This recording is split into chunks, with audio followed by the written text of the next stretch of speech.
If you know what's good for you, you'll follow us on Rumble.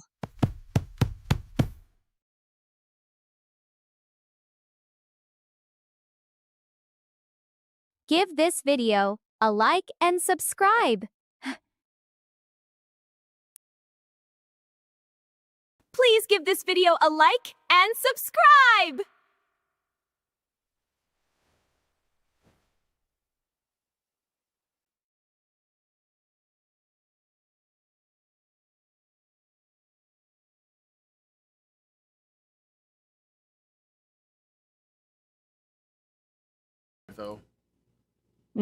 Okay, hello everybody, welcome back to Honey Badger Radio. My name is Brian, I'm here with Alison, and this is Maintaining Frame? Yes. Well, no, it's Repo. It's a cozy gaming Well, stream. cozy gaming stream, right, with Repo. That's correct. Yeah, where we discuss a Medium article. We dive into the quasi-cesspit of Medium and pull something out to look at.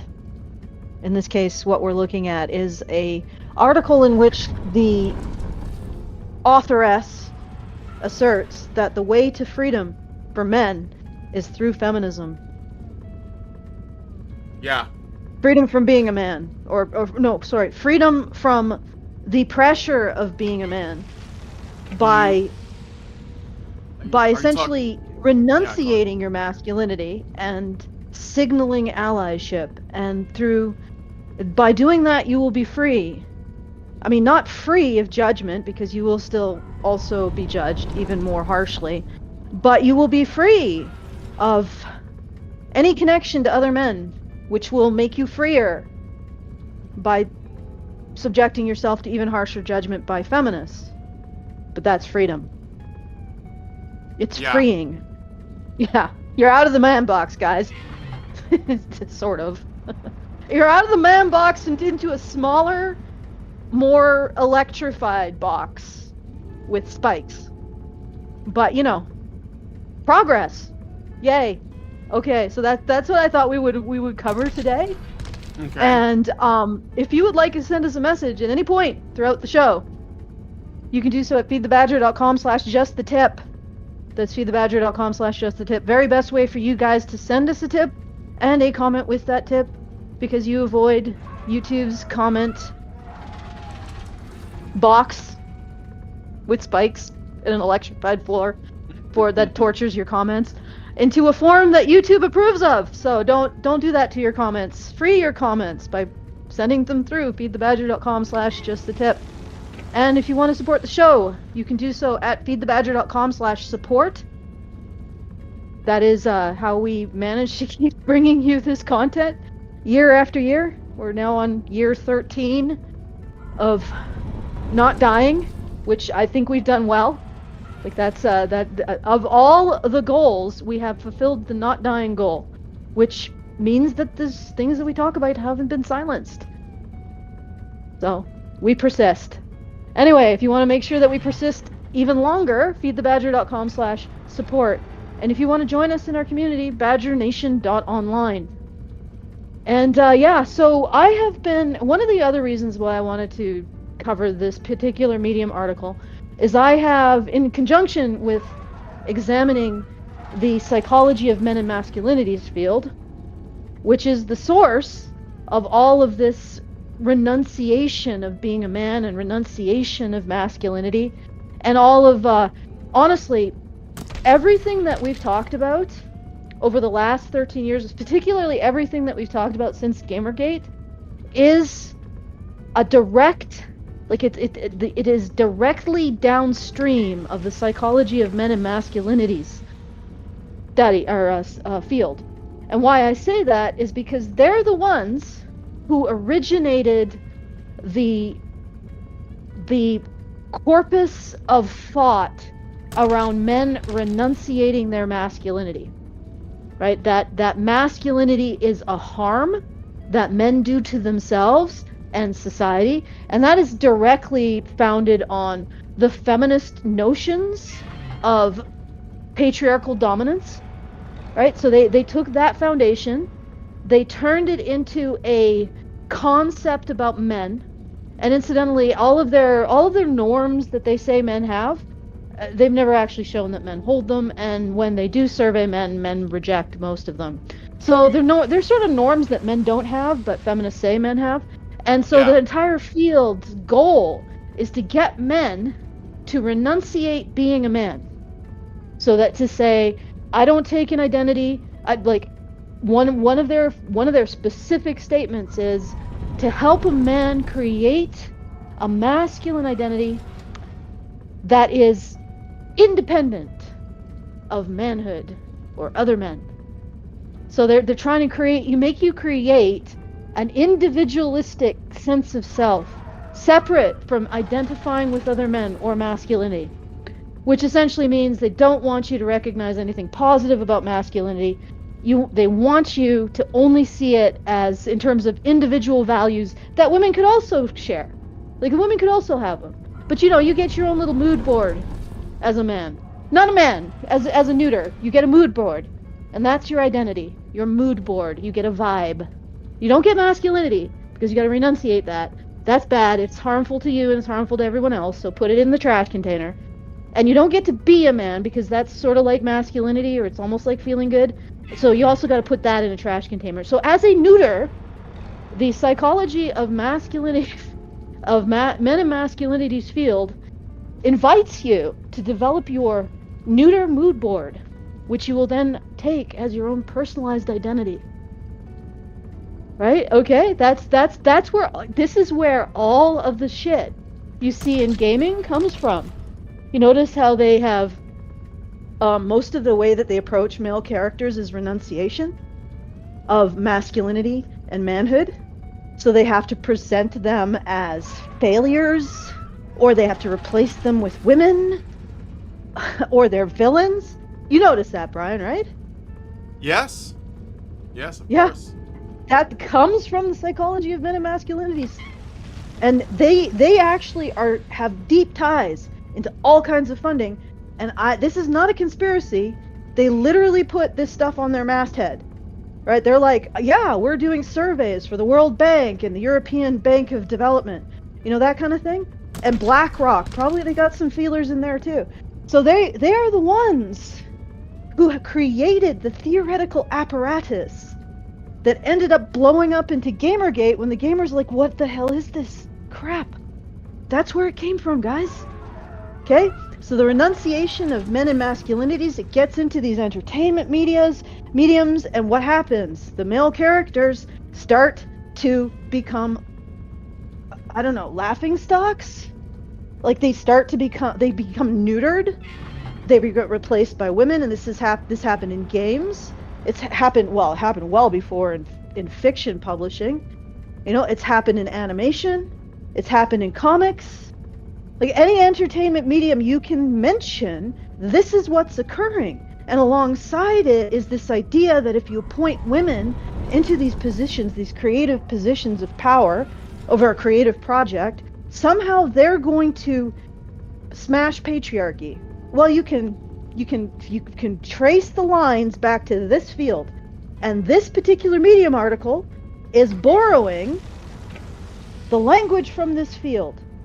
So I have not figured out if the publication that this author goes through also has the same kind of funding complex as the psychology of the field psychology of men and masculinities. But that's a project for another day. But she does borrow the language. So I figured, it'd be fun to go through this kind of academic cancer and how it translates into the wild, into the average coffee shop. No, I don't even think she's a coffee shop feminist. Just the normal okay feminist. Like, is there a category for that now? I don't know what's the new term for them. No, I don't know. Normie feminist. I mean. Normie feminist. Yeah.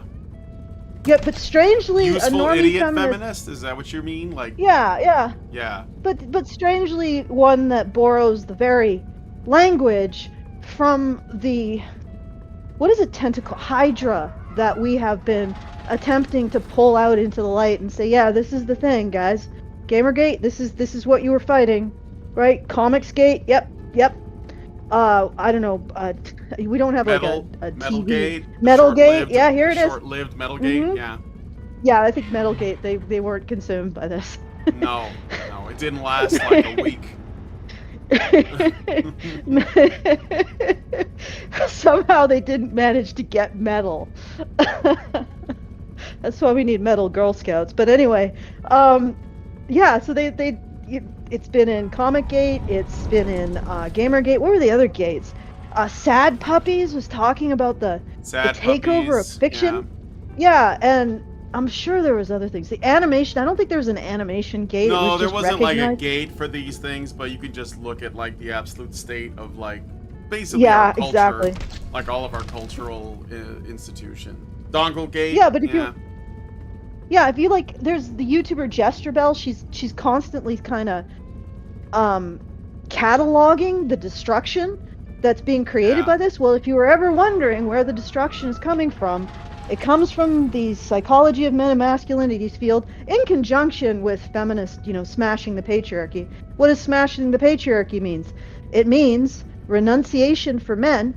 So men have to renunciate their masculinity. They have to renunciate their heroism, right? They have to renunciate that kind of desire to go out in the world and affect positive things, to feel like you're effective. So they have to renunciate all of that. They have to renunciate any value to masculinity. And women have to be vindicated. So they were, what is it? Always right all along. And the only problem is that they didn't believe in themselves. And why didn't they believe in themselves? Because of men, which is why men need to renunciate themselves. That is the Smash the Patriarchy toolkit. And it's like, this is where it all comes from. This is where all stems from. This is the ideological font of it all. And again, I was just like, wow, this Medium article it's just right there. It's right in the epicenter. Let's do it. And we'll do it while doing Repo, which is not really in the epicenter of anything, but at least it's a game that hasn't been destroyed, I guess. Oh well. I don't want to know about the people that work there. There's probably some of this, but they're not bringing it into the game, so whatever, Okay. Okay, so, should I invite people and then start reading? No, let's read a little bit. To read a little bit? Okay, would inviting people help them get in and ready, or? No, I mean, I think that you're usually the last one to join, if anything. And Lindsay's not around yet. I don't know if she's going to be. Let me find out. How about we read? Yeah. Well, we could just read a little bit. I mean, Brian's probably AFK, so. All right. So one of the. All right, I'm big sorry. things... Go. I'm back. Oh, okay. No, it's fine. I can now retain what I was about to say for the bulk of the discussion after you start the article. Yeah. Okay, let's go. Okay, so I'm going to read the article now, right? Yes. Yes. Okay, so is this the one I wrote about admirable men and some guys objected? Yes, that's the one. The other one, I sent Brian another one, but on second thought, I figured that it was really just incoherent insanity, which I don't know what we would do with it. We would read it and we'd be like, this is the thing. Like, this is literally watching someone have a public schizophrenic break with reality, but with feminist buzzwords. So I mean, maybe we could go over it sometime if you guys are interested. But I don't know. It's pretty. It's a little too you can't really... schizo for this one's a little bit more like something you can respond to. Coherent. Yeah, coherent. There's no point in responding to someone who's yelling at pigeons. So all right. This is from L. Bo on Medium, and it's called I wrote about admirable men and some guys objected. As if regular men couldn't have those same qualities or do those same pro-social acts as the stars I named. So, all right. And then there's like a picture of Pedro Pascal. I'll save you guys the cringe for that. All right. So, one of the central aspects of the social system of patriarchy is that it teaches men to be insecure. Because patriarchy is, at its core, a dominance-based hierarchy where everyone has to compete for rank and place in an imaginary pecking order, men in particular can get sucked into this game. Alright. How many things are wrong with this? Let's count them. One of the central aspects of the social system of patriarchy. Okay. First of all, I have now gone through multiple layers of feminist theorizing, and patriarchy does not behave like a scientific concept. I think it's at best a premise that has never been clearly defined as far as I can tell. I mean, I still have to do my deep dive into the foundational text, but it doesn't acting like something that's clearly defined like a concept in another scientific field. So they haven't actually established any of this. So she might as well be saying the underpants gnomes. On the central aspect of the social system of the underpants gnomes is it teaches underpants to be insecure about being in your underpants drawer. Like, it's just nonsense. Unsupported nonsense. Now, again, I'm only at, like, layer of hell 7 in proving that this is unsupported nonsense. I'll give you a page if I ever find any support for this. But this is like they do not have the basic questions in place for this even to begin to be scientific. They haven't asserted it in a way that can be falsifiable, which means it can't be proven. So it's like the first sentence is, if you take my unfalsifiable premise to be true, that I have the field that I am drawing from just asserts as a premise, like, it's just wrong on its face. Because patriarchy is at its core a dominance-based hierarchy. It isn't! Like, and this is where the whole thing butts up against anthropology. Human males do not have a dominance-based hierarchy. That's baboons. And not even all baboons. There's some subtypes of baboons that don't do this. They're more affiliative, right? Okay, we don't have a society along the lines of the baboon. Right? We just don't. And they're not even like men's hierarchies aren't even chimp hierarchies, which are coalitional aggressive hierarchies, where you still engage in a lot of violence in order to attain greater rank. Human male hierarchies are competence-based. Right? They are competence-based. So men move up and down the hierarchy based on their competence and how important it is to whatever thing the group is doing at the moment or needs to have done in a particular sphere. Okay? That's why we have advanced societies. If men had a dominance-based hierarchy, we'd still be baboons on the savannah. So this is wrong. Like, it's just on every angle this is wrong. Right? And then we get to and place an imaginary pecking order. Men in particular can get sucked into this game. An imaginary pecking order. Well, lady, I can tell you that in baboon societies, the pecking order is not imaginary. And in chimp societies, likewise, the pecking order is not imaginary. So how is it that you have translated this to an imaginary pecking order for humans? So it's like, on every level, this is incoherent mush. I think it's because, if I had to guess why she would say that, it's because she's so far removed from, like, the way that men organize and work to build society and run it and maintain it, which requires hierarchy. But she's so removed from it, she can just, like, make these assertions.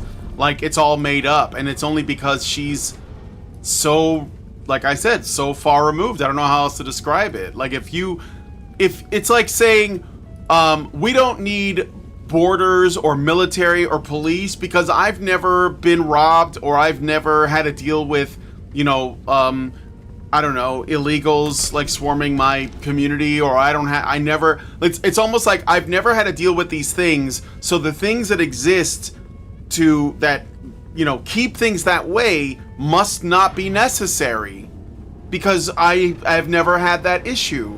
So when you say that the male hierarchy is like this made-up thing, which it's obviously not, because how is it we have everything we have if it weren't for that? Then you're obviously somebody who just is so safe.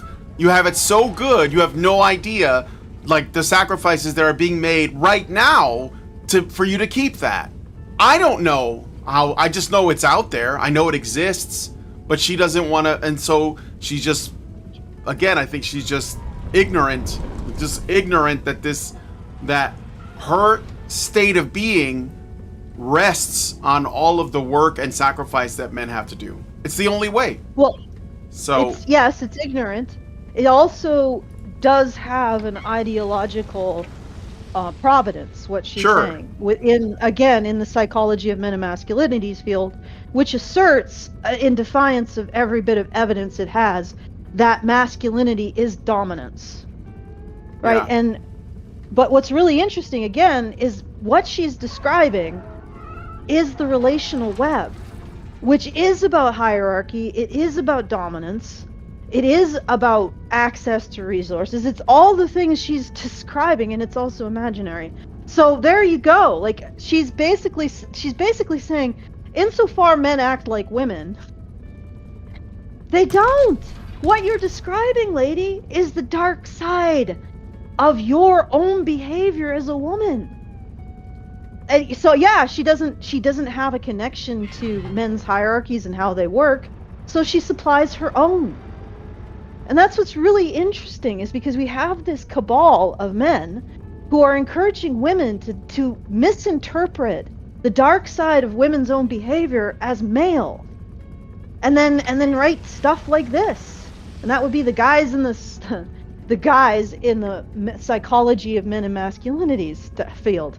But again, she's importing this whole idea from that field that masculinity is dominance. However, the studies in that field have basically proven that that isn't the case. Most men reject dominance as a masculine norm. They reject it. They reject power over women as a masculine norm. Around the world, they reject it. Like, this is one of the most rejected parts of the supposed conformity to masculine norms inventory. And yet it's continuously asserted as a basic feature of masculinity. How is a norm that is almost universally rejected by men a norm that they are upholding? Like, the very field has actually, what has happened is the field imported or inherited the idea that men are defined as in terms of their dominance over women. It imported that from feminism, and now in its seminal freaking survey, the general masculinity survey around the world, it has discovered that around the world men reject dominance over women as a norm. And nobody is like updating this. Like, even the field that she's drawing her information from knows or must know at this point in time that men reject dominance over women as a norm. They must know it, because that's what they keep returning. Mm-hmm. Okay, let's continue with her bad self. All right. This is a quote from someone named Mark Green. The slow realization that we can never win is the unspoken and unacknowledged source of the male panic and rage surging through our culture.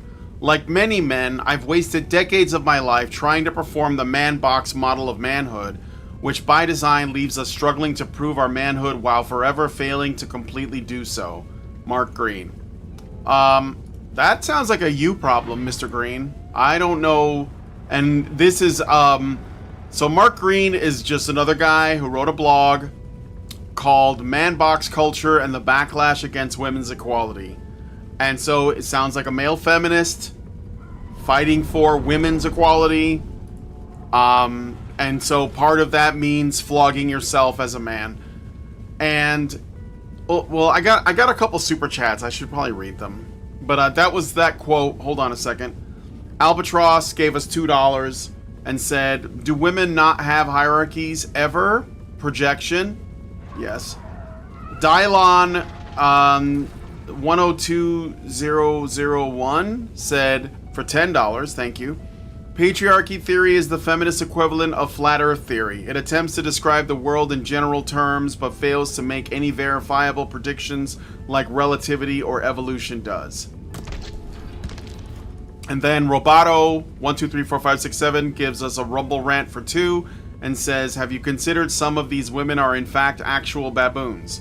It would not surprise me.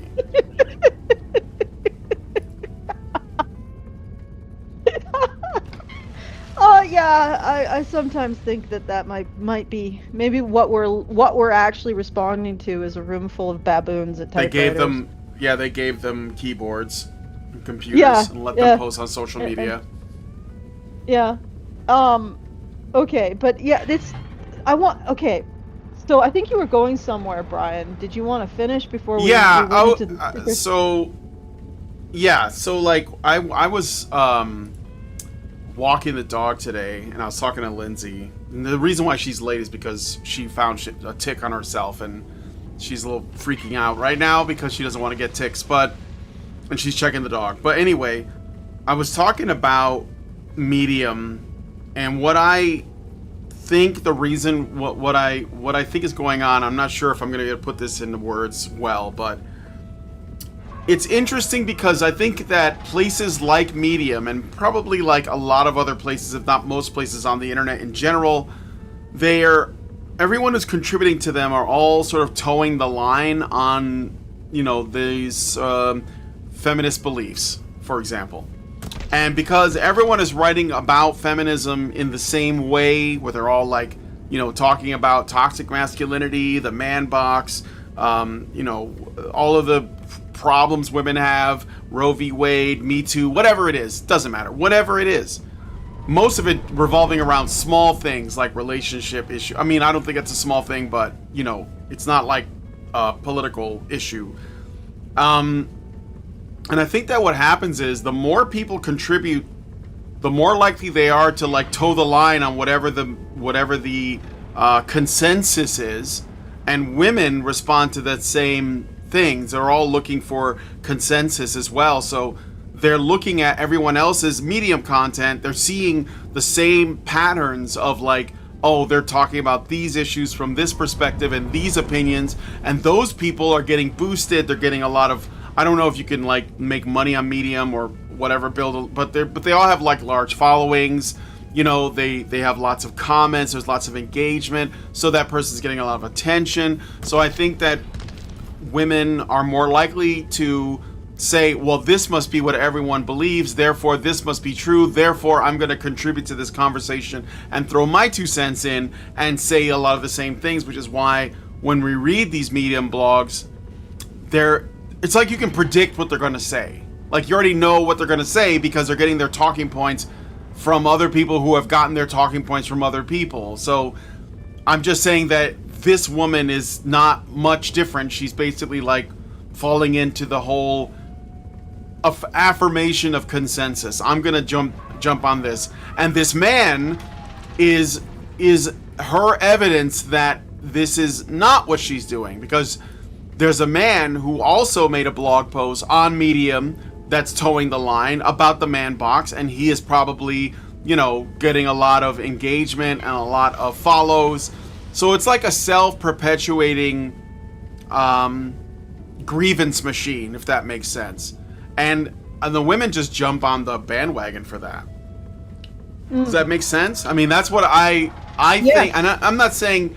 Well, I do question how many women actually really believe this stuff, and they're just saying what they think they need to say so that they are on the majority of people's good side, because women don't want to be excluded or pushed out or isolated, because I think in ancient times that would have been really risky, so women would have tended to go along with the crowd. And I think that's what a lot of this blogging is. I'm not saying it's not important to talk about. I'm just saying that that's what I think it comes from. And this man, he knows that that's the game, I think. So he's like, well, what do I say? about myself as a man. Like, I'm on Medium, okay, and I make blogs, and I see basically a swath of people all shitting on men and masculinity and pathologizing it and talking about how bad women have it or whatever. And everyone's got their own take.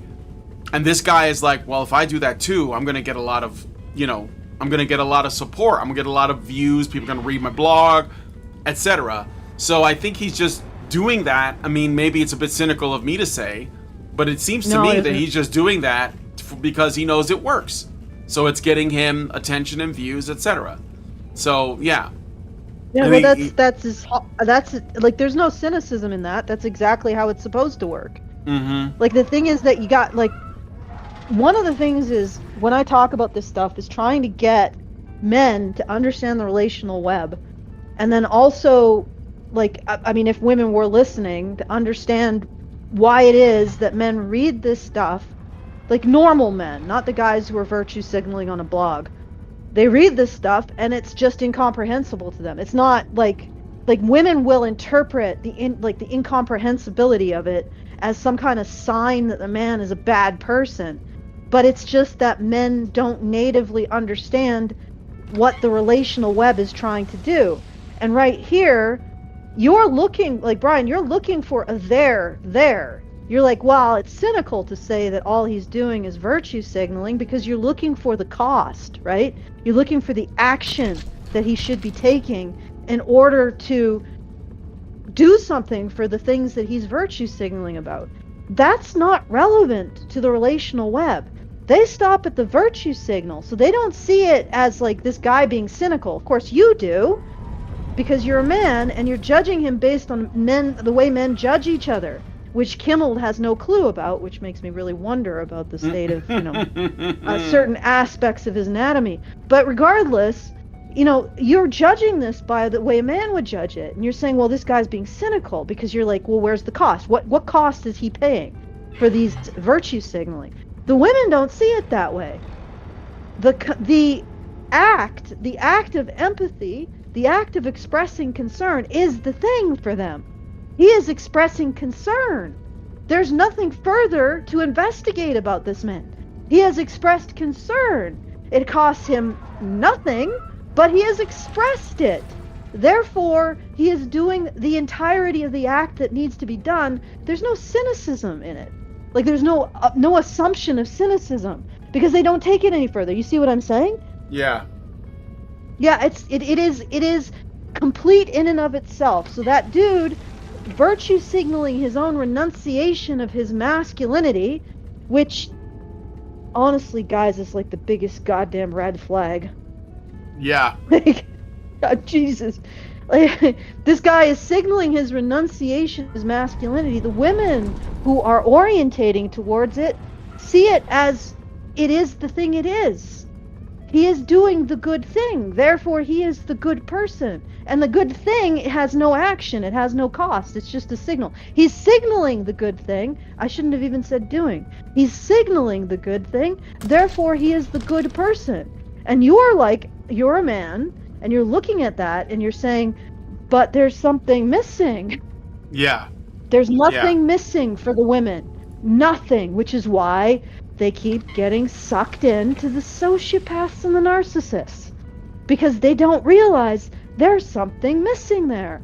There's something really missing. Particularly when you're talking about a creature that's significantly more physically powerful than the rest of the people in the society he operates in. And I'm actually looking into the physiometrics of this. It's it's undeniable, right? That kind of creature who is willing to not look at cost and not look at what is costly, cost to others, expected cost to himself, or expending himself in cost, who doesn't see the world in terms of costs, but instead sees the world in terms of virtue signaling, that creature is dangerous. Like, this dude writing this thing on this blog, I would not go near him. Right? I wouldn't be caught dead anywhere near him. Just because of what he's doing and what he's saying. He's saying he doesn't immediately jump to the cost of things. So he doesn't think about the cost to the world about what he does. You see what I'm saying? Yeah. He doesn't error check himself against the world. He error checks himself against hollow virtue signaling. That's a dangerous man. Literally, feminists is constructing camouflage for dangerous men. Now, he could just be a theater kid, right? And just danger to nothing because he's, I don't know, 110 pounds and soaking wet or something. And all he's a danger to is I don't know, who knows? All in the danger to is a gin and tonic, whatever. The type of guy he is. So he might be a theater kid, so there's no danger there. And that he's just expressing this because he's sort of feminine in his nature. And he really isn't like a dangerous sociopath. But how do you tell the difference? This is what should make women blood run cold. You cannot tell the difference here. Yeah. The only way you can tell the difference is if this man is saying, no, I'm not going to do that. Like, what? I can't make my brain think in terms of costless virtue signaling. It doesn't work. It doesn't compute. It's confusing to me. Right? That's a dude you could probably trust because he's thinking about the costs of things, including the costs of his own behavior or his own actions to the world around him. That's what custodial monitoring is. And all these men are signaling is that they don't do it. Right? Yeah. And that's sort of dangerous, considering the stuff that I'm finding about the differential in strength between men and women and men and people who are older and children, right? It's pretty substantial. It's like the these memes of the AI robots going ballistic. Have you seen them? No, I've not recently. Yeah, well, okay, so like they'll have there was one that I saw where in China this robot kicked a kid and the kid you're talking about video and clips that have like leaked out of like Chinese robots flipping out. Yeah, I've seen some of those. It's not just Chinese robots, but there's a lot of Chinese robots. Yeah, they're just a lot of Chinese robots, period. But yeah, that is the behavior of something that does not monitor its cost to the world around it. Mm-hmm. Right? A man would not round kick a kid in the stomach like that. You know, a man sparring with another man wouldn't kick his sparring partner in the balls just accident because they would be constantly aware of the potential cost of other people to their physical actions. That's why when men read these feminist articles that say, hey dudes, you should just see your morality in terms of virtue signaling, not understanding of cost, which they don't, like feminist women don't realize what they're telling men to not do, right? They just think they're telling men to be human beings, right? You're supposed to see the world in terms of hollow virtue signaling, not recognition of cost. Well, that's how you get the Terminator. Yeah. God damn. All right, let's go. All right. So, do you want me to read some more, or because I've started inviting people into the game, but okay. Official reverse. Well, I got a super chow. Official reverse traditionalism channel on YouTube gave us $5 and said polygamy sounds terrifying.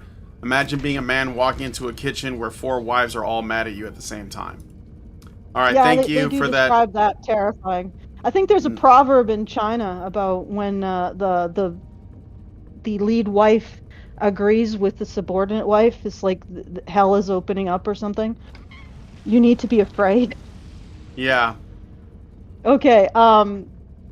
So yeah, let's read a bit more. All right, I'll read a bit more. I'll try to be quiet. All right, it's well documented that masculinity is a performance of acceptable traits primarily for the evaluation and approval of other men. You see how that sounds like it was literally copy-pasted off of some other blog somewhere that was likely copy-pasted from somewhere else? Women do this with other women to some extent, particularly when closed environments like a school or work environment or Instagram. What? But there's a lot more leeway in the past 50 years for what constitutes a real woman, so it doesn't carry the same weight. Also, in a patriarchy, what men, who have been the dominant class by law and custom until only a few decades ago, what men do matters more to others than from that same dominant class. So, again, we automatically have the framing of men being dominant over women and having all the power, which sounds like some Michel Foucault type shit. A few decades ago. So in the 90s. So that's okay, guys, it's moved now. 10 years ago, I said it would. I said that it moves from like the 50s being the horrible site of she said Great 50 Depression. years in the last 50 years. But that would be like the Last 70s, 80s? Yeah, but she's saying that men have been the dominant class by law and custom until only a few decades ago. That's the 90s. Yeah. No, not even. That's like now. Oh God, that's now the early 2000s. Right? Well, the early 2000s. mean, You remember back then when you dominated women? Yeah, I don't know how many decades a few represents. But A few usually represents 2. Is it like a few? 3? Yeah, less than 3. Well, No, okay. maybe 3 or 2. But even I mean, the 90s doesn't gain her much. No. In terms of men's overt legal dominance over women. Yeah. Like she'd probably a century would gain her something. But even then it doesn't gain her a heck of a lot if you look at the legal situation honestly, because with any kind of custodial so-called right came custodial responsibilities. Right? So men never have just dominance. And it's not really even dominance. Because when, for example, even 150 years ago, if a man was abusive to his wife, she had legal recourse to leave him. So the dominance, the so-called dominance, which is more termed custodial rights, ended where her harms began. So his custodial rights were constrained to benefiting her, and were defined in law in terms of benefiting her, and were removed if he failed to benefit her. So yeah, sure, men had custodial rights, but they were judged entirely in terms of benefit to the women they had custodial rights over. I don't even know if you can call it over at that point. Custodial rights for. So this is like a complete misapprehension of what's going on. And again, that ties in perfectly with the fact that men around the world reject the concept that masculinity is dominance over women. That's not what it is. That's not what it is in the ethnographic surveys. It's not what men say masculinity is. It's not what men agree to on the feminist masculine or feminist norms or norms that feminists say men hold surveys that men wholesale reject. So this is not it, sir, madam. This is not it, and it is not going to ever be it. Right? And then what's really interesting about this paragraph is that she says because women are more free from feminine norms, men have to do more work to express allyship to women. Does that even make sense? Like you men, you're in a prison, so and these women, they've gotten out of prison, so now you have your job to get out of prison is to express allyship or how imprisoned women are by you. Yeah. It's like, okay, where does this start to make sense? It doesn't. It's like relational web signaling. It's only signaling coordinates, not concepts or like coherent causality. All right. We'll do so let's do the quote. quote. No, it's so flood. It's flood. It's flood that I keep getting an argument. Yeah, with it's flood that you keep arguing with. But Kimmel this is the one who's completely discredited, wasn't he? Yeah, well, Kimmel was the one that went to the Red Pill documentary screening and ended up getting wrecked by you and Karen, I think it was. I wasn't. Was I there for that? I don't remember. No, I don't think I was there for that. But okay. I think you went to the West Coast ones. All right. Yeah, I did. I went to the West Coast one. All right, so continuing on, as the sociologist Michael Kimmel notes in his indispensable cultural history, Manhood in America, men care a great deal about what other men think of them. Not true. In fact, he says, quote, in large part, it's other men who are important to American men. They define their masculinity not as much in relation to women, but in relation to one another. Masculinity is largely a homosocial enactment. This is a quote from, I guess, a book or essay he wrote called The Macho Paradox, Why Some Men Hurt Women and How All Men Can Help to End Domestic Violence, Mental and Emotional Abuse, and Sexual Harassment by Jackson Katz. Oh, yeah, so the Jackson Katz is another guy. So I guess there's like a quote from Michael Kimmel in a Jackson Katz book. Okay. Should I continue? Yeah, this is nothing. None of this is actually proven. Like when you listen to these assertions, you have to understand that this is just a bunch of dudes in a field sniffing each other's farts and basically saying, "I'm my citation is well, it's Plex farts." And my citation, well, it's the stink of blood's taint. Like, there's nothing in this except a circular citation squad, right? This is not proven. Any like this, masculinity is homosocial, not proven, right? Maybe it's homosocial in that men are in the competence hierarchy with each other, right? Yeah. But it's not, and that men are trying to demonstrate competence in their field. I don't know if it's for respect for other men. I mean, I guess that's a component of it, but just competence in the field is a good in and of itself, right? You don't, like, a man can go off and hide in a shack in the woods and practice wood carving for 30 years and never have another man look at his stuff, and when he dies and you open it up and you're like, wow, this is an incredible level of competence that this man achieved. And that's entirely conceivable because competence is an external standard. You can judge yourself by a standard that has nothing to do with your relationship to another human being, which is why what's really interesting about this is that all of these so-called male masculinities researchers all have the same failure point. They are all transcribing relational web reasoning to men. Do you see what I'm saying? Like, that's what he's doing there. He's saying, well, men are gaining competence because of the change in their... No! Men gain competence because they want to gain competence. Like, you can see that. Yeah. You could, like, why do men dig a hole in the beach? Because they want a deep hole, right? That's a sort of a competence. It's just, even just playing, men are trying to derive competence. That's where games come from. That's where scored games come from. Yeah. Because you're like, oh, that's a cool thing. Why don't we score it and then have two opposing teams? And that's not about the opinions of other men. It's about gaining competence in something. Yeah. And yeah, it's like, other men appreciate. Yeah, why do people? Well, I was gonna say, why do people do no-hit runs? In video games, or speed runs, or play, I don't know, Dark Souls new game +7 with a fucking Dance Dance Revolution pad. Like, why? Is it because they're wondering how other men are gonna celebrate them, or are they just trying to see if they can pull it off? And then they're just kind of like saying, hey, look what I did.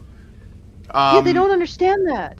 Yeah. They do not understand just a man testing himself against the world or against an external standard and gaining competence because he wants to do that, not because, he's going to get respect or whatever else.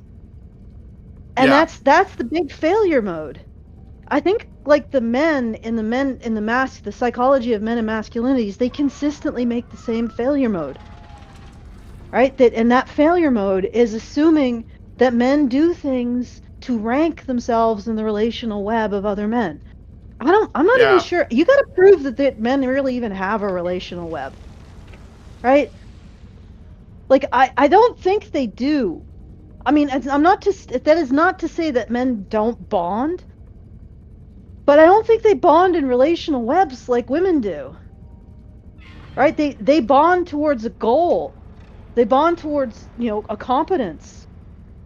And I mean, they'd also have friendships, like I guess Frodo and Sam would be an example of that. Very strong friendships. But that also was a bond that was derived through a shared goal. A very arduous one. Yeah. So it's like, I am not convinced that these people are describing men.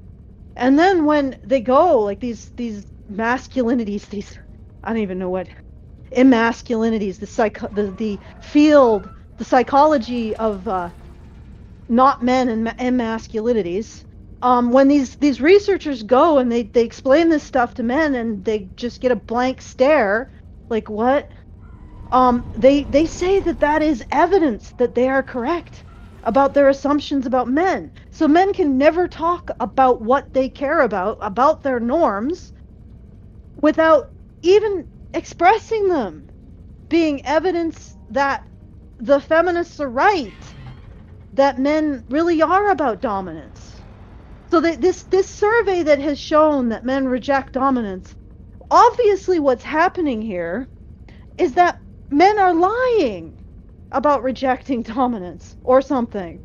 Yeah. And that when men don't understand what these guys are asserting about men, that means that men are even more inscrutably evil.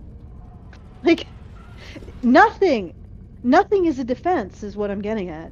You cannot defend yourself. You can only be guilty if you are a man.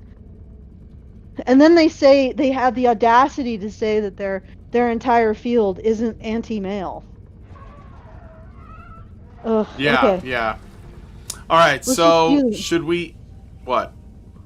Well, I think we probably should do another section. It's just we're talking, like I am talking a lot, not you. It is entirely my fault. Yeah. Let's just try to get a little bit further in. All right, is everybody in yet? Yeah, they're all in. Okay, well then I will go in, if you send me an invite. Yeah, you're not online, I think. Well, I'll send it again. Wait, no, you're not online.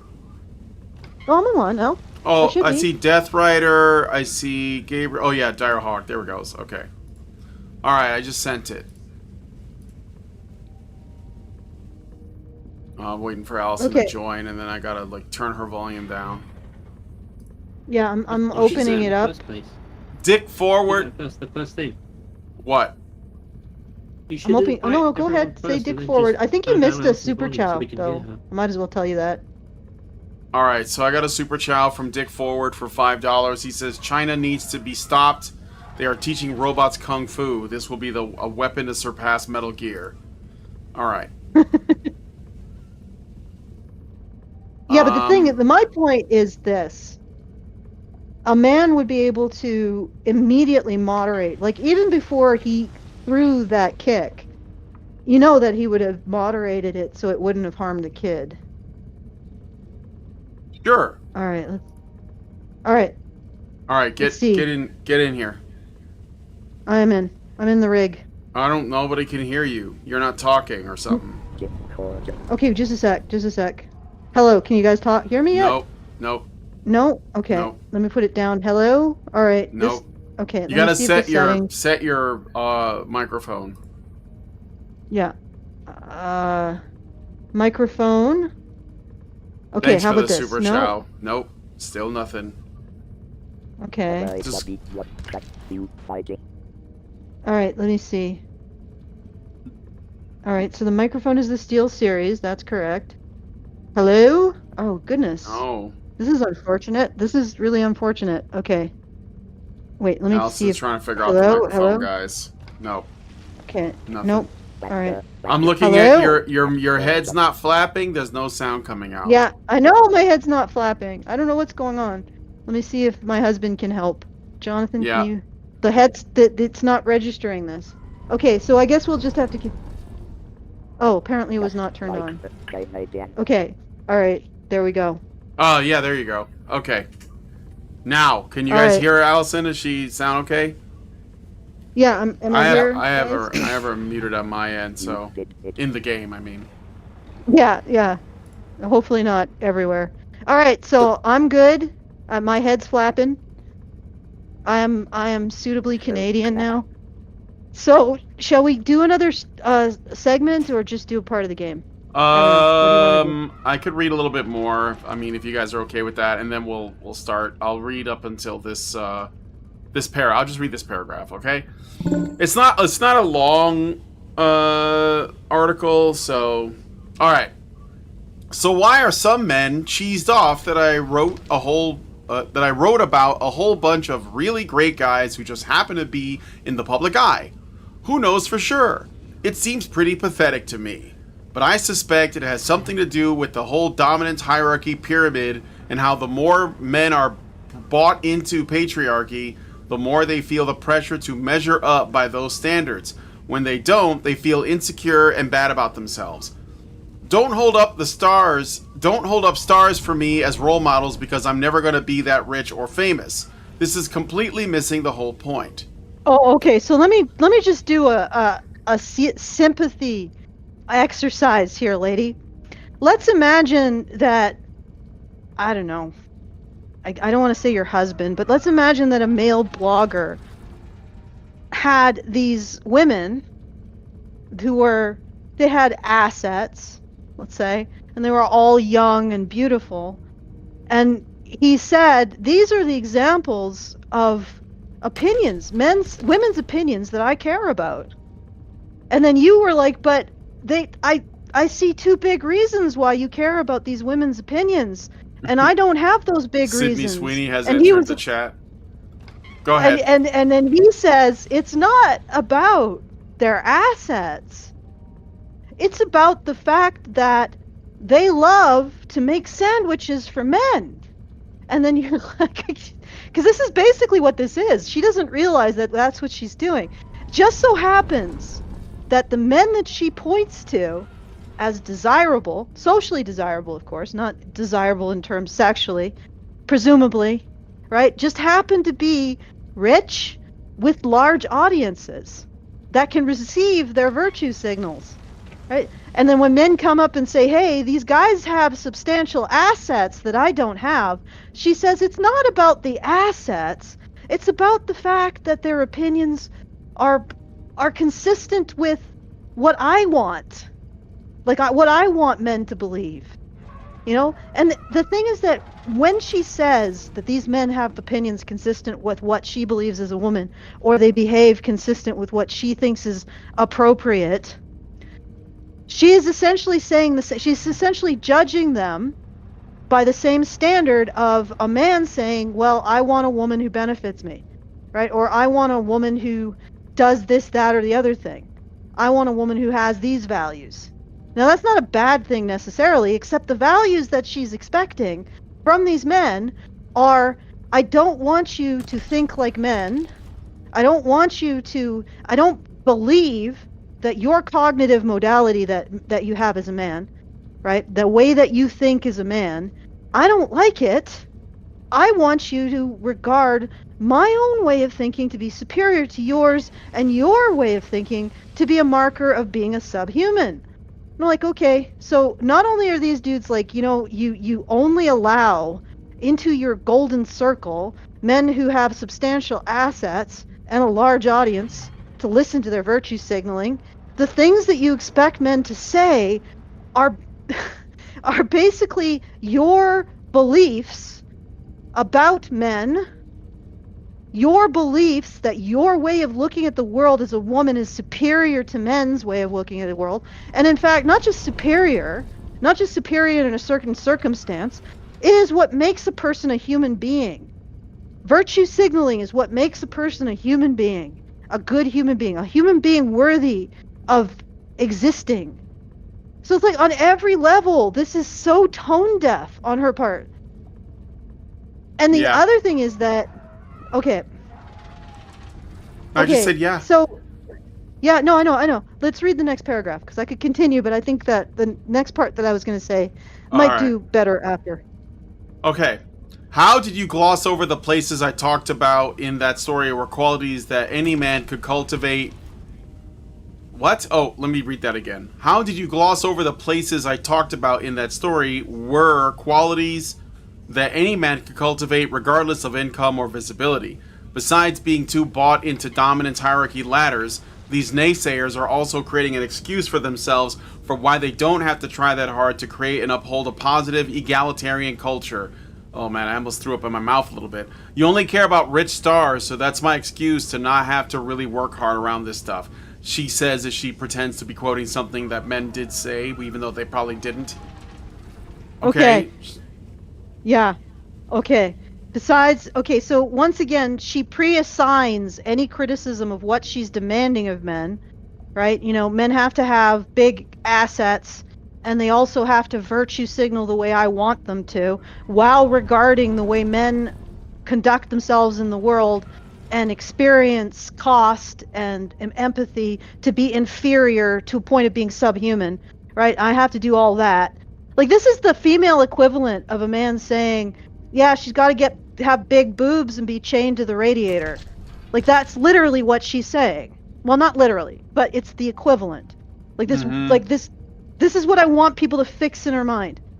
This woman is saying the equivalent to men as your value is having big boobs, no waist, making babies, and being chained to my radiator. That's the essential, what she is the equivalent of what she's saying for men. And it's sort of gross, but again, any man who disagrees with being put in the equivalent position as a woman, right, in that circumstance, she pre-categorizes any disagreement to this as evidence that her appraisal of men as being inferior is true and invalid. Like, the way that men do things is invalid. Any objection by men is evidence that she is correct. Yeah. And again, why they don't have to try that hard to create and uphold a positive egalitarian culture. Well, first of all, what she's... Okay, let's get into the list of what she's describing men do.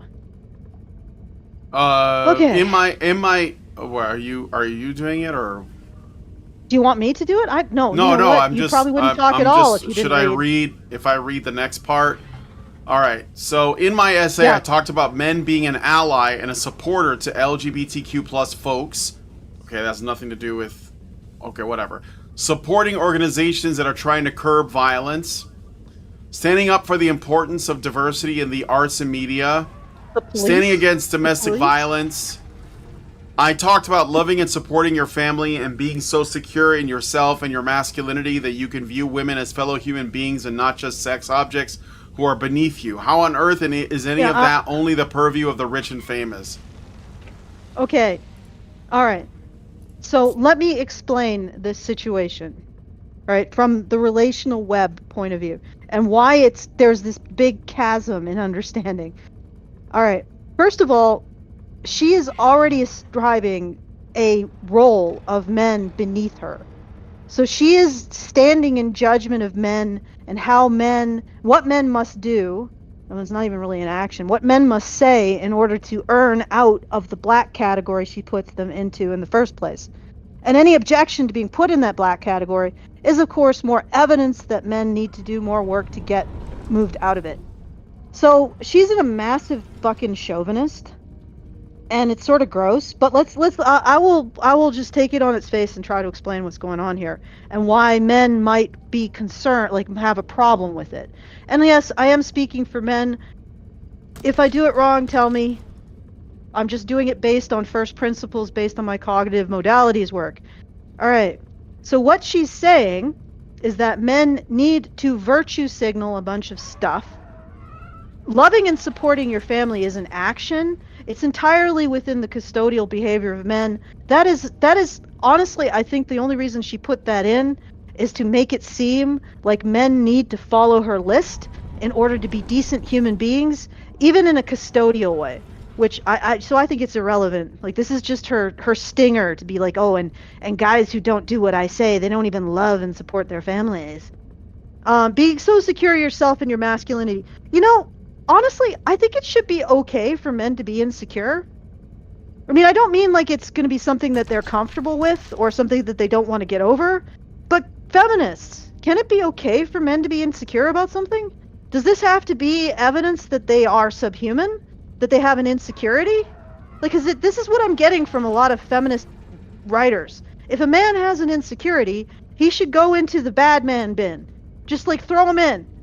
Right? He's got insecurity about his height. Oh, what a filthy incel. Throw him into the bad man bin. He's got an insecurity about his income. Yeah, into the bad man, into the trash. He's got insecurity about the gigantic list of icks that women, into the trash. Anytime a man expresses an insecurity, feminists want to descend on him and tear him apart. So how is that consistent with men expressing anything? Like, generally a lot of negative emotions involve insecurities or things that are not fun. All right, okay, and your masculinity, that you can view women as fellow human beings and not just sex objects who are beneath you. Again, I've covered this. She already demonstrates amply throughout her essay that she considers men to be beneath her, and that they have to do things to be risen out of the category of subhuman, and those things one-to-one correspond to whatever she thinks is the flavor of the week's virtue signaling. All right, so she says... men being an ally and a supporter to LGBTQ+. But no, there's no operative content in that. There's nothing you do there. Supporting organizations that are trying to curb violence. Does that involve, like, giving money? Also, does that involve the police? Because I think the police are doing more to curb violence than any of these organizations that take money and then give, like, 95% of it to their board as salaries. Or, like, grants. I don't know. Standing up for the importance of diversity in the arts and media. How? By just, like, going on a blog and you know, like, broadcasting this stuff? Standing against... What is the do here? What is the there? All she's saying is that men need to signal a position. Yes. Right? And then when men are like, okay, you want me to signal a position, you realize... that signaling a position requires an audience to receive the signal. Because how is, like, a lineman, like a guy who's working on the electricity lines, how is he supposed to do this? Right? Unless he has an audience to receive this signaling. And then, by signaling to that audience, because that's what's important, that you promote these things to someone, he becomes a good person. Right? It's like the whole slacktivism. Like, all you do is promote something. Yeah, exactly. Yeah. You know, and I'm gonna have a bumper sticker, and that's all you really need. A but anyway, coexist bumper sticker, exactly.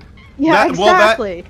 Basically, what she wants is for men to do what Mark Green did, which is, again, go to medium.com, write a blog about how you support like LGBTQ folks, and that you're against violence and you're for diversity of arts and media, and yes, exactly. you're basically you just have to go on Medium where a lot of women can see you, and you have to make it very clear that you hate yourself for being a man and that you support the good things and you're against the bad things. That's it. That's what she's doing. And it's funny because she calls the men who are uncomfortable or find this suspicious, she says, oh, you guys are trapped in the man box, while she's putting them in a box. You're trapped in your own insecure, you're not secure in your masculinity, while also saying, hey guys, it's okay to cry and show emotions. You know, insecurity is not one of them, though. You're not allowed to feel that. But, you know, other stuff, crying for starving African girls that don't have an education, or, you know, for the fact that Scarlett Johansson was getting less money than Chris Pratt in that one movie because she complained about it. Like, those are the things you're supposed to find important, and you don't have to do anything about it. You just need everyone to know that you disagree or agree with that thing in particular, depending on what is asked of you. And that's it. And it's not operational. Yeah. Men can't do anything with it, which is probably why they don't like it, because, I mean, look, I'm only speaking as myself as a man.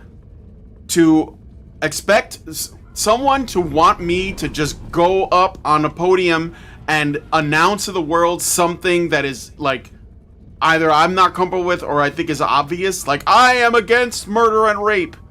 I find that incredibly cringe. Like, who the hell is for those things? Save for very few people. And if those people, they're not gonna do what you ask if you tell them anyways, right? If you tell, like, an actual murderer, would you tell people you're against killing? You'd be like, no, I'll kill you for making me do that.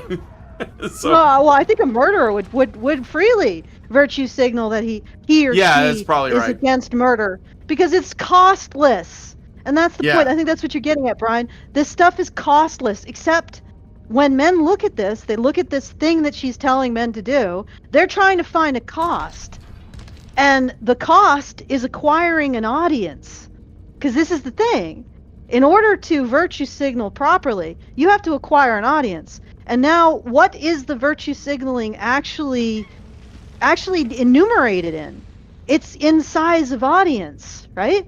So you know, in order to be the best virtue signaler or a good virtue signaler, you have to be a rich actor like Pedro Pascal, right? You have to have an audience. So they are correctly identifying that she has constructed a way of judging men based on the amount of audience that they can virtue signal towards. All right, and it just so happens that her selection are men with a large audience. Right, a large viewership, people who are interested in their opinion, who they can change the minds of. So she has constructed a hierarchy of worth in men. The men who are worth more have more of a platform. They can virtue signal louder. The men who are worth less have less of a platform. You know, who is the lineman going to virtue signal to? Right? Nobody. Doesn't have a platform. Nobody's going to listen. And it's irrelevant to his job. And yet, he is doing a lot more to protect people from suffering than any of the virtue signaling that she's telling him to do will ever do. Right? So it's like, when she says this to men, they're looking for the cost and the action. They're not finding it. And they're saying, so you'd want me to become rich with a large audience. Because that's the cost and the action. That's the only cost and action that she's identifying. Because just what are guys going to do? Just sit in their house and be like, I care about Martian space rocks to a wall, right? And that's all they need to do. That's it. Make a blog about it. Make a blog about it. Yeah. That's bullshit. Inherent in what It she's is. saying. Inherent in what she's saying is that these men have an audience. Right. Right? That these men say this to someone.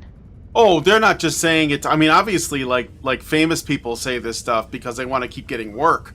So some of them are true believers, but a lot of them are just like, okay, how do I say the thing that'll get me more work in the future? All right, I'm all for Martian space rocks. I think they should be allowed to get married, and abort their babies. Yeah, I believe all those things. I think it was bad. Who's the guy in the White House? I hate him. You know, that's of.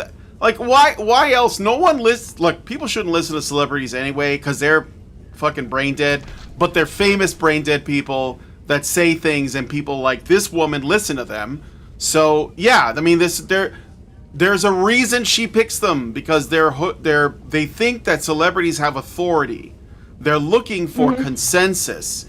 Again, they're looking for consensus. So if the famous person said the thing, then that means the thing is more true than just like everyone around me saying the thing.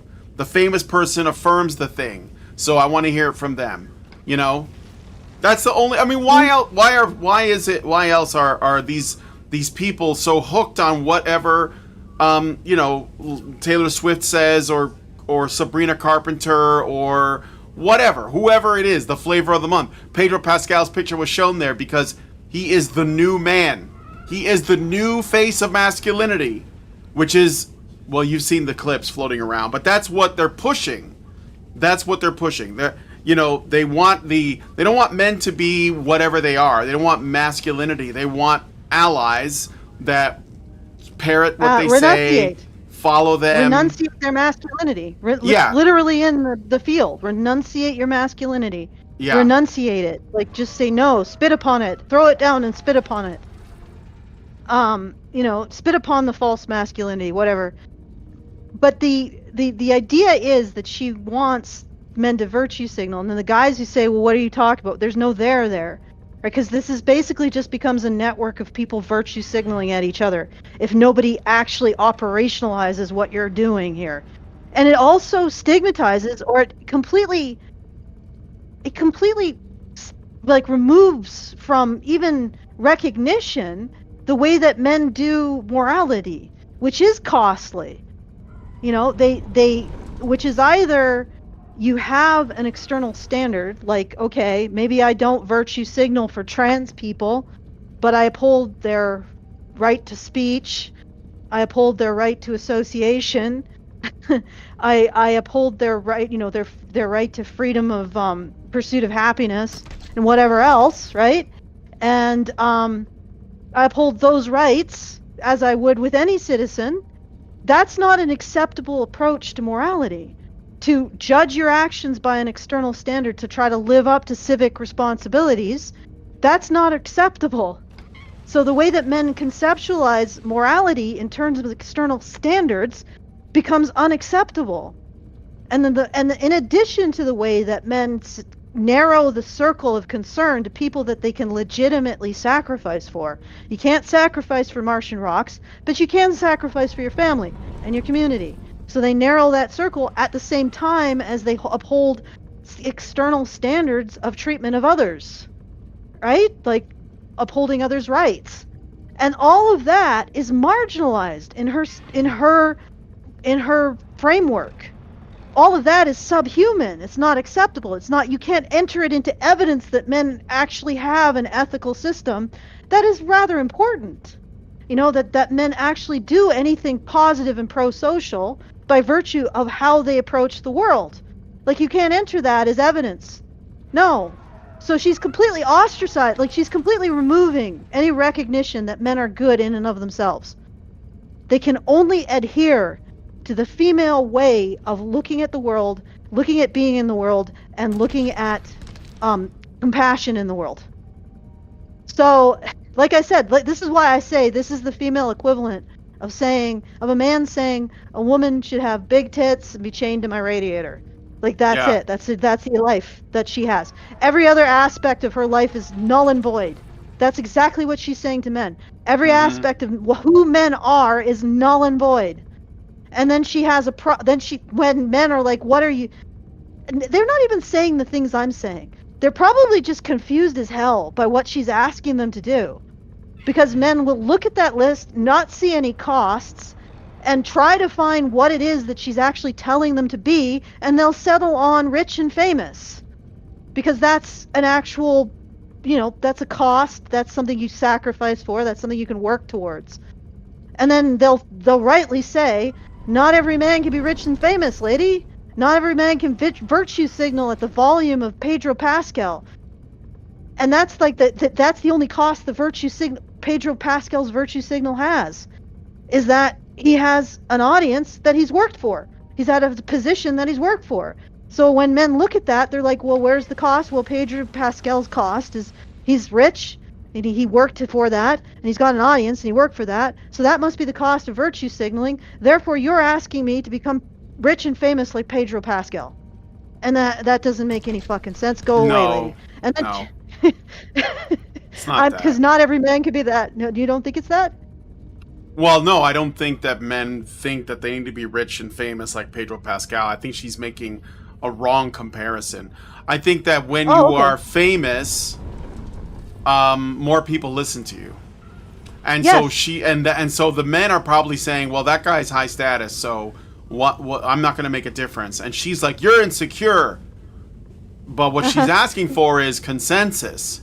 And it's funny because, again, she has to appeal to the thing that she claims doesn't exist, which is that men would even bother to listen to what women have to say. But she assumes that they do, because that's why she's shaming them. Why would that even be like a weapon in her quiver if she was so sure it wouldn't work? So instead, she's just wagging her finger and say, oh, patriarchy is why you're not a high status man that people listen to, or you're not comfortable with saying stuff regardless of what you believe doesn't matter, because you either agree with us or you're a bad person. So, and it's assumed that you're a bad person until you prove you're not by agreeing and being very vocal. But I got another super chow. I should read it. From Dark Kikimura for 5, and he says, what is the bond that you think two gay men have, given that those relationships famously had the least abuse compared to straight people and lesbians? Relational web or operational? Coalitional? They have coalitional bonds. Yeah, men, Okay. I think gay men are working off of coalitional bonds. There you The go. thing is that coalitional is itself it's founded on, like, so the way it goes is it's paternal, like way in the past, then pair bond, and then coalitional bond, I believe. And so since pair bond is nested in coalitional, it can sort of collapse down into that, I think. So I think it's a coalitional bond, as opposed to like, and it explains why gay men don't require as much sexual exclusivity for the bond to work as heterosexual do, and apparently lesbians are quite aggressive about that too. So like I would say that it's a coalitional bond, and that probably explains why, the it's not gay if it's underway with the Navy. It's just probably an accident, like a There you go. lottery. Yeah, it just accidentally collapses because of just some random factors. But anyway, that's what I would say. All right, so let's read a bit more, because I think she makes another point that is relevant to what we're arguing over. All right. It literally makes no sense whatsoever, and I even pointed out that this stuff was available to any man. The men that I admire and respect, regardless of wealth or star status, are the ones who are being authentic, vulnerable, kind, and protective of those with less societal But not power. insecure. Vulnerable, but plenty not in- insecure, guys. I know plenty in real life as well, and maybe I'll tell you more about some of them in a future essay. So this is like, bullshit. again, you can tell that she's looking for more people to read her stuff, which is why she said, look forward to my next, release, to like read up on the few men that I think that, I know in real life that live up or whatever to this thing. And it's part of this, network of people that are all writing each other, like writing blogs that each other are going to love and agree with. And it's basically like a giant internet circle jerk. But again, you don't really want men to be authentic or vulnerable, okay, or kind. You don't want those things. Not really. You want them to say they are those things. You want them to signal that stuff, but you don't really want men to be authentic, because you don't like men when they're authentic. That's obvious. Yeah. Okay, I also linked the story at the bottom of the essay about my wonderful husband, oh no, and all the qualities that I love and admire about him. My man is great. He is not, however, a movie or music star. He doesn't need to be in order to embody positive masculinity, and neither does any other man. God, I would avoid this person forever. Okay. Her husband is a lawyer, right? So right there, a man who performs for a living to an audience.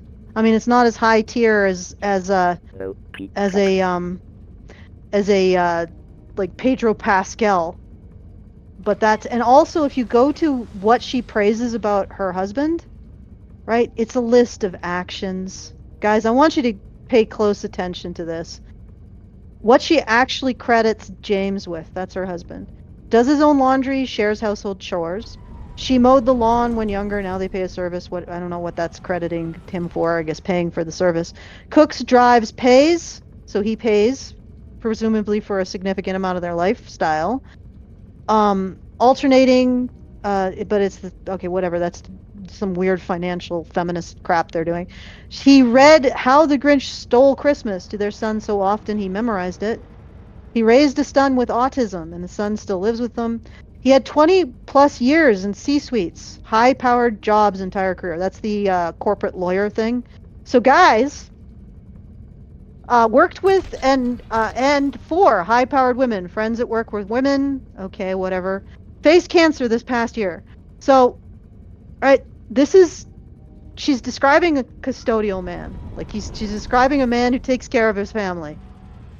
Right? He probably virtue signals on her cue because that's what men do. Probably the way he slots it into his brain is this makes her happy. I'll do it. Yeah. I don't understand it, but men also don't understand why every single person you know, including your dental assistant, needs a Christmas card. They just slot it into it makes her happy. So let it go. Right? So that's probably the way he operationalizes this. But I want you to look at her list of qualities. All of them are actions. Right? They are verifiable things that you can do or not do. Okay? And the biggest one, I'm guessing, is the 20 plus years as a corporate lawyer. So just, guys, just be a corporate lawyer or Pedro Pascal.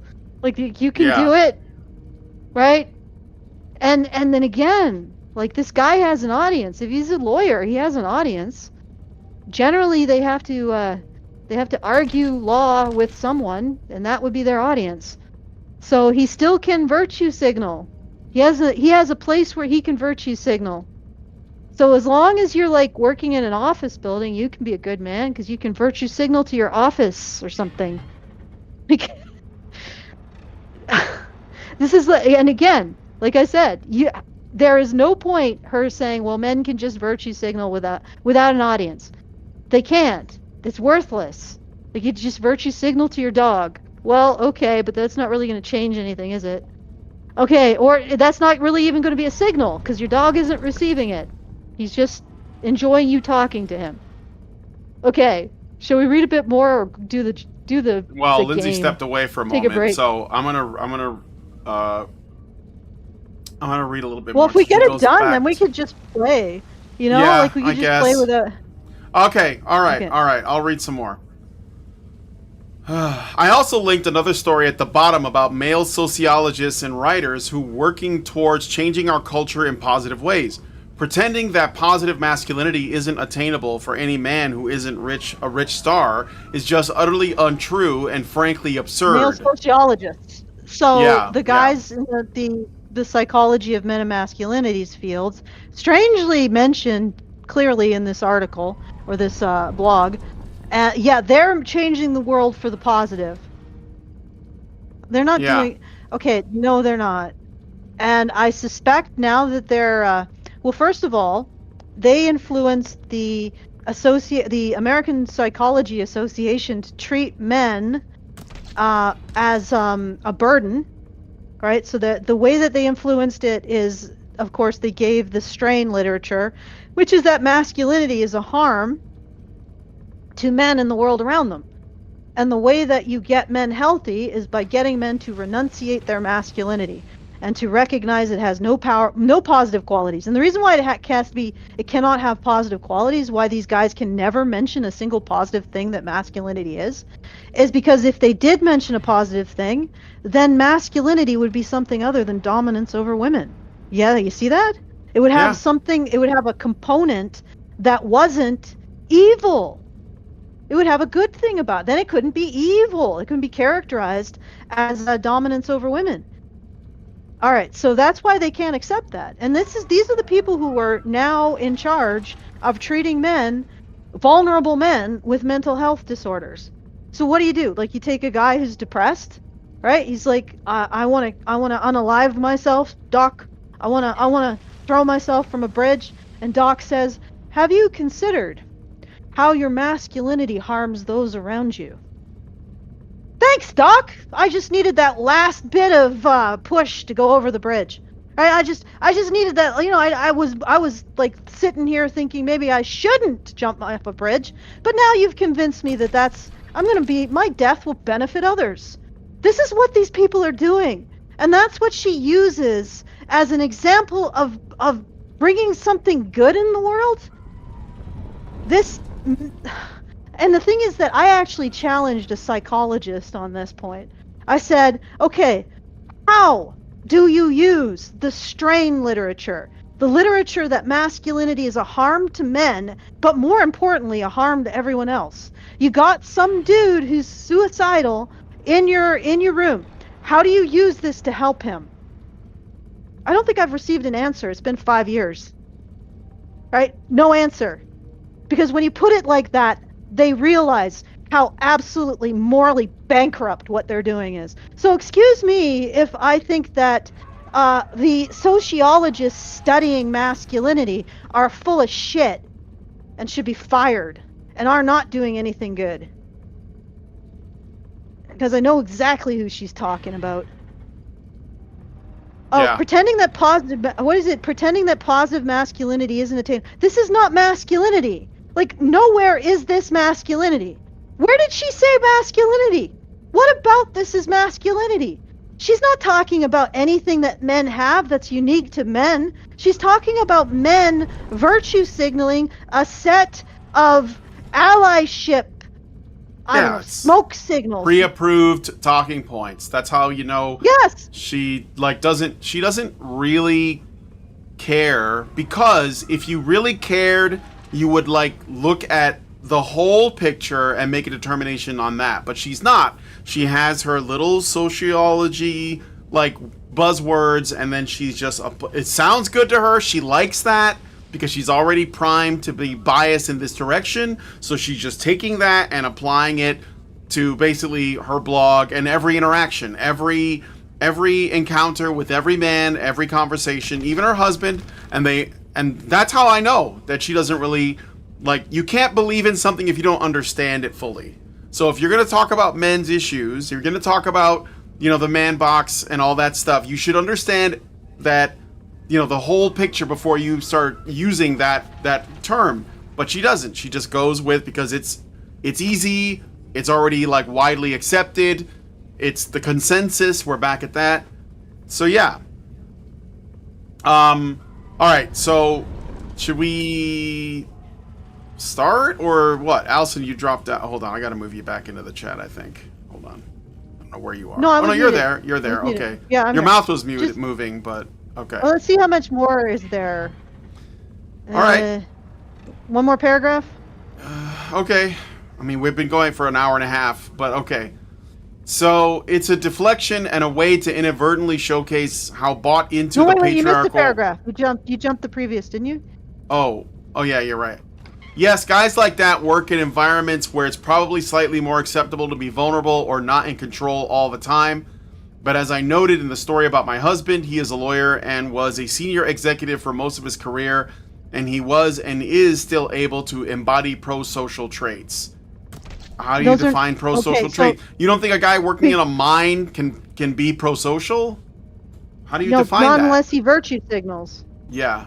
Right, not unless he has her approved talking points, which don't have any cost. You just have to say them. Oh, this is like some kind of freaking loyalty test. Right, all you have to do is signal. So the guy working in a mine who's making sure that people have, you know, heating and they don't die in the winter, his work is less important than if he virtue signals a bunch of talking points that have no cost.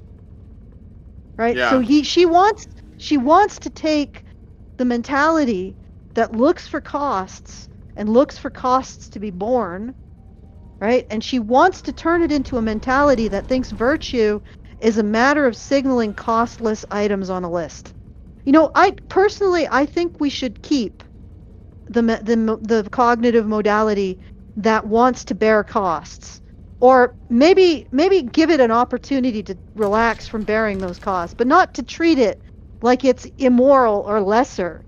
You see what I'm saying? Like, maybe we don't want to get rid of whatever it is that's motivating men to be linemen and to clean sewers and to work in mines. And I can tell you, it's not the money always.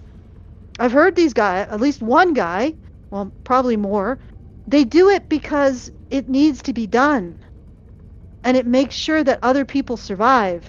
And what is immoral? Like, what is lesser about the mentality that does a job because it allows other people to have heating, to have lighting, to have food, What is lesser about that mentality?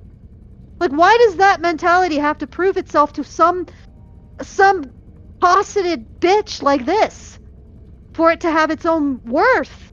You get what I'm saying, Brian? Yeah. Like, Yeah. like, and why should it be forced to do these kinds of subservient actions? Like, why should it be forced to see its own virtues?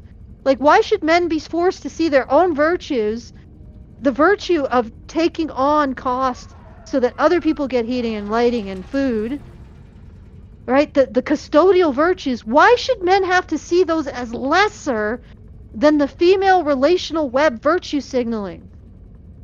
Like, why do they have to go through something like that?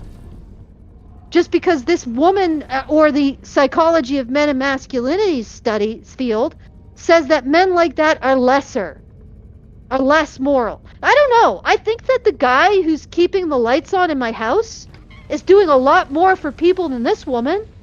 Maybe he should be considered more moral. You know, the guy who fixes the sewers, I think he's doing a hell of a lot more for people than Michael Flood or Michael Kimmel or any of the sociologists of men and masculinities field. Like, the guy who makes sure that people have food, I think he's doing a lot more for the human race than any of these virtue signalers. The entirety of everybody on Medium. Right? One farmer has more virtue than every single one of them. And they have the audacity, especially the men in the psychology of men and masculinities field, they have the audacity to say that men's virtues, men's native virtues, well, they don't even recognize it exists. They have the audacity to say they study masculinity without even recognizing men's custodial nature or what men say about their own virtues, about how the virtues that men hold are about bearing cost for others. They have the audacity to say that they're studying masculinity when they're not doing anything of the sort. They never acknowledge that men have any right to define masculinity, and they define masculinity in opposition to all the other data about it in every other field.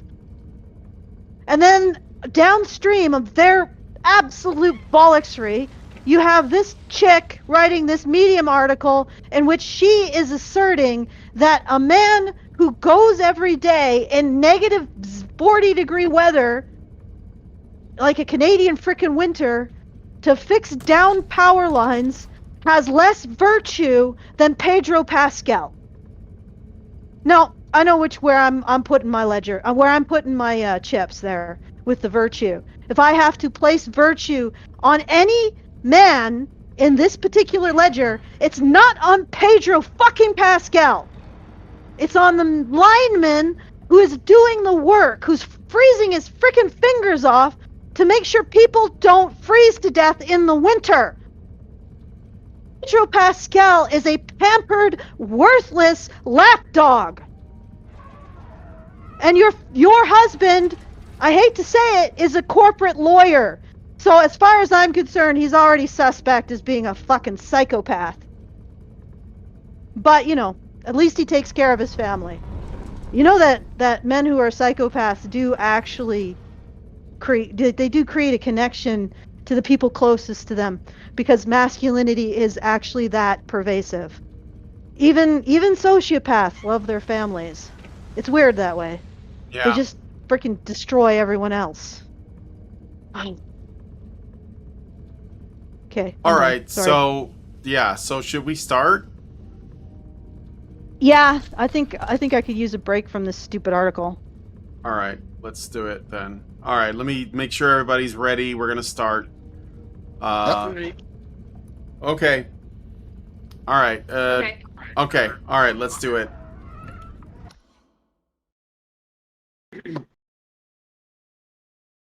I may have to just hang around with Alison while this is going on.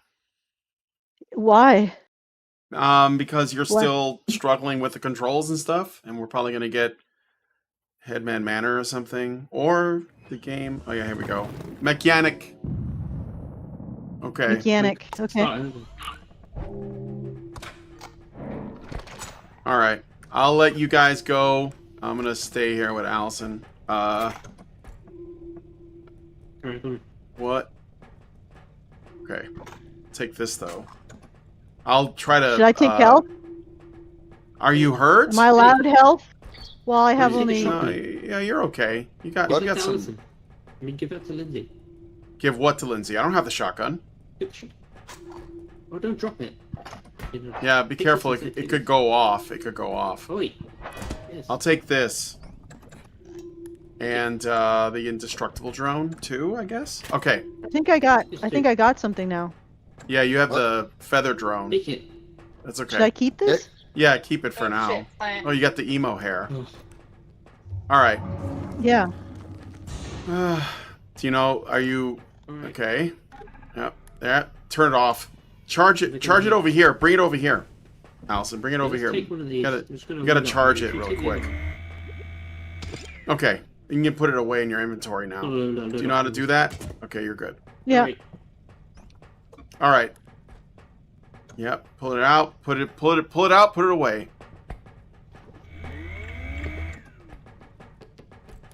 Oh yeah, you're running, you're rolling. Careful, don't get too, there could be a Don't pit tell her to outside. Tell her to come back. Tell her Lindsay to does look what she after- wants. No. Ow! I'm right here. What are you talking about? I'm Oh, right here. Alison, who? Oh, Allison's with Look, me. She's right here. Let her take this cart, put small things in it. Alright, here, take this little cart. Push it. Teach her. You can even put it in your Don't leave inventory. her. Pick She it has up. no idea. Grab She has it. no idea what to do. Grab it. You have 3 inventory slots, right? One of them, you already have your, Alright, take this one. Alright, one of those you already have... Yeah, there you go. So now you have... You should see at the bottom. The rooms, so be careful. Wait, I'm not done. Oh, I'm gonna okay. Put the drones in. And put this in. Alright, alright. Alright, we're gonna go in. We're going in. No. No? My god. Yeah, take the drone. Take this. Put it in here. Put it. Gabriel, you can't control everything. This is what they do. The Spurgs. Okay, I'm gonna put this here. Gamers. There is like a big thing. Gamers do. Gamers are Spurgs. Oh yeah, up here.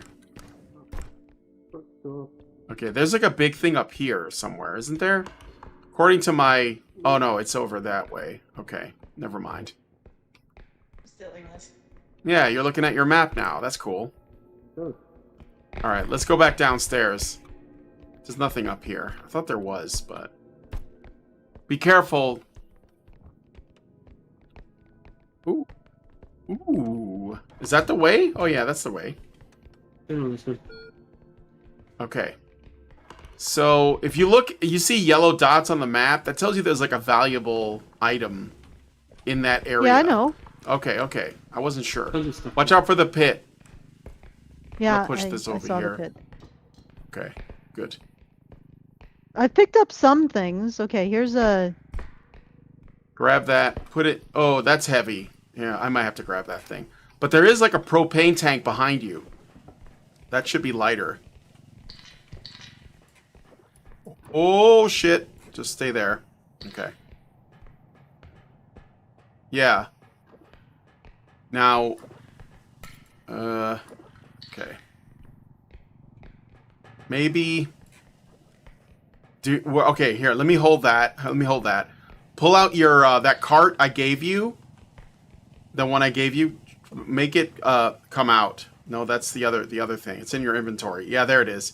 I'm gonna put this inside, and you can just walk with me back to the entrance because we're gonna put this down there.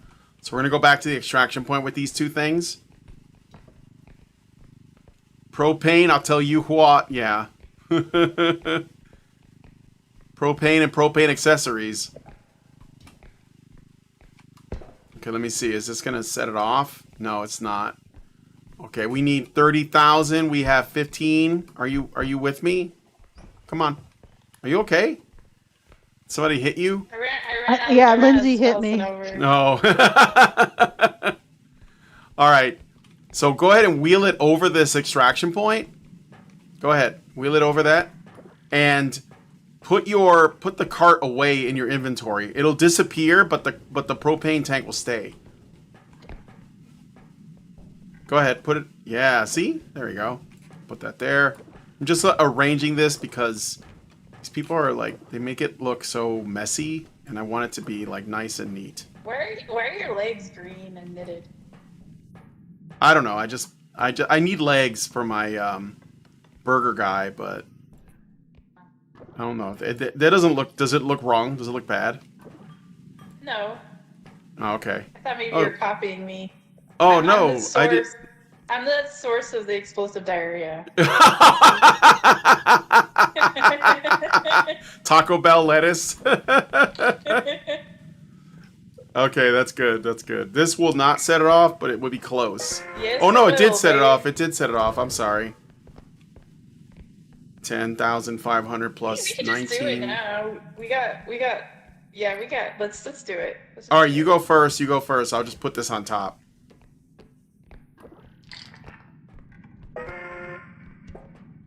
There we go. Oh boy. I don't want to lose these things.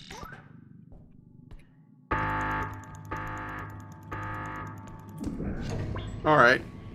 Nice.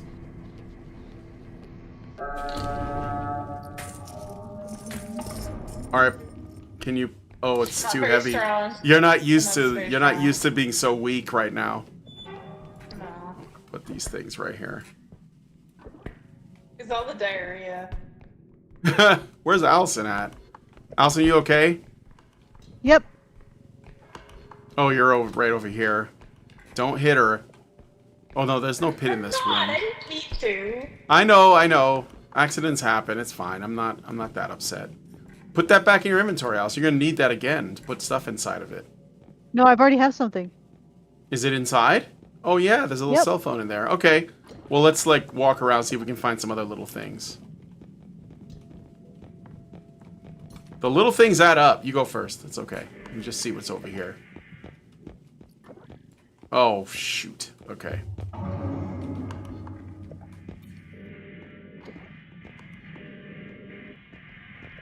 We're gonna go this way. Okay.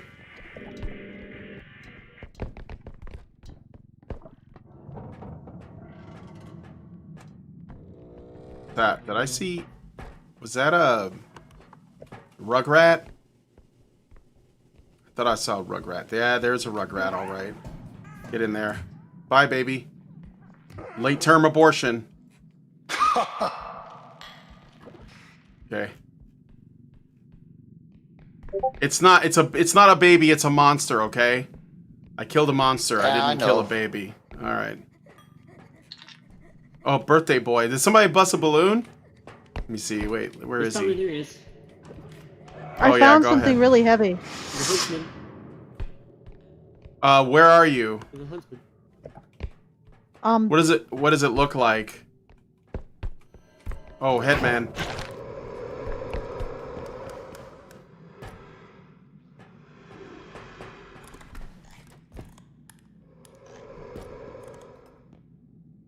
Hold on, I'm hiding from the Headman right now. Ooh. Oh, you're in there? Stay there. Oh, he's coming to you. I'm gonna have to kill him. Me? He's coming to me? Yeah. I got him. Alright. Okay, come in here. Alright, I'm coming. Alright. Hold on. We'll put this on there and it won't take any more damage. Alright. Oh, yeah. Let's got go him. this. Yeah, I did. Let's need go help? this. Oh, alien. I gotta save Alison. I got you. You're safe. Okay. Thank you. No worries. Oh, was that the orb? Oh shit. Yeah. Gabriel's gonna have a cow about that. All right, it's fine. We don't have to tell them. No. Hold on, I'm gonna shoot him.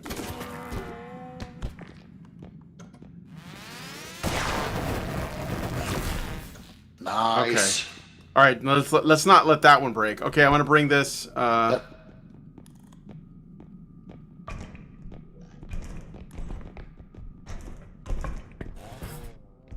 Good job, Alison. Thanks for getting this. This is worth a lot of money. Watch out for the saw. Watch out.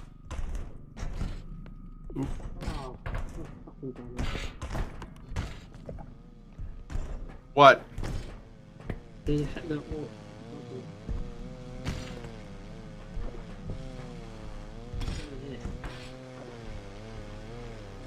I'm just focusing. Yep. That's good. Careful those orbs. I see it. Right here. Wait, stop. Right here. I saw it. It's okay. Oh no.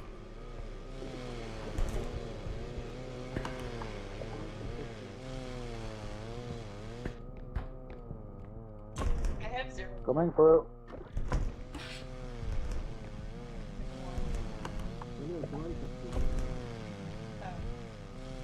All You right. took it last time, didn't you? You took it when you were supposed to have it. I don't know Oh, if shit. we played with you guys, so I don't know. 14. That'll go on, right? Coming through. Yeah, it's not gonna set it Oh, off. watch it. Watch it. Put that down. Put that down because it might. We gotta get these off of here. You know, the enemy's gonna hear it. Where's the feather drone? I gotta grab it. Get it off there too. Okay, I'm gonna put it down here. All right. So.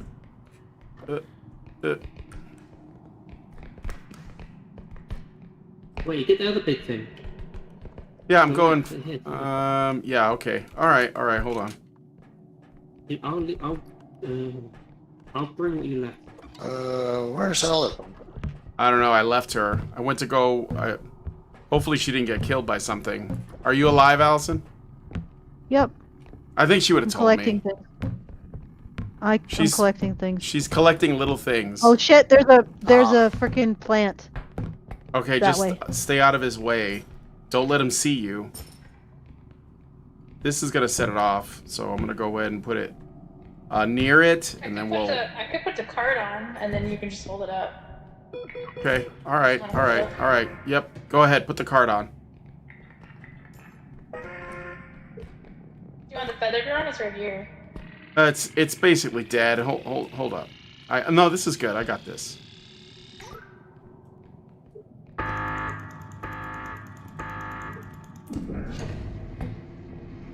Okay. All right. Where's my indestructible drone? You can just here. I'll. Oh, there it is. There it is. Plant. I'm not there, Alison. You gotta. Hold on. Hold I just on. ran. Okay, good. Yeah, you should run.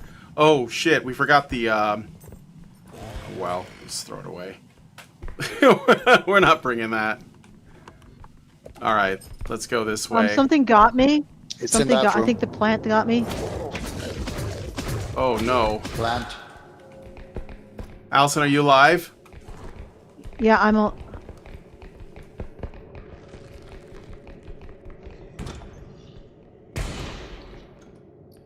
right. His orb went inside the cart. All right, just Oh shit! avoid. No, it's okay. Don't worry about the birthday boy. Don't worry about him. He will only attack you if you pop his balloons by touching them. So if you see balloons, avoid the balloons if you can. Okay, so I got to Don't- get through don't- here. Yeah.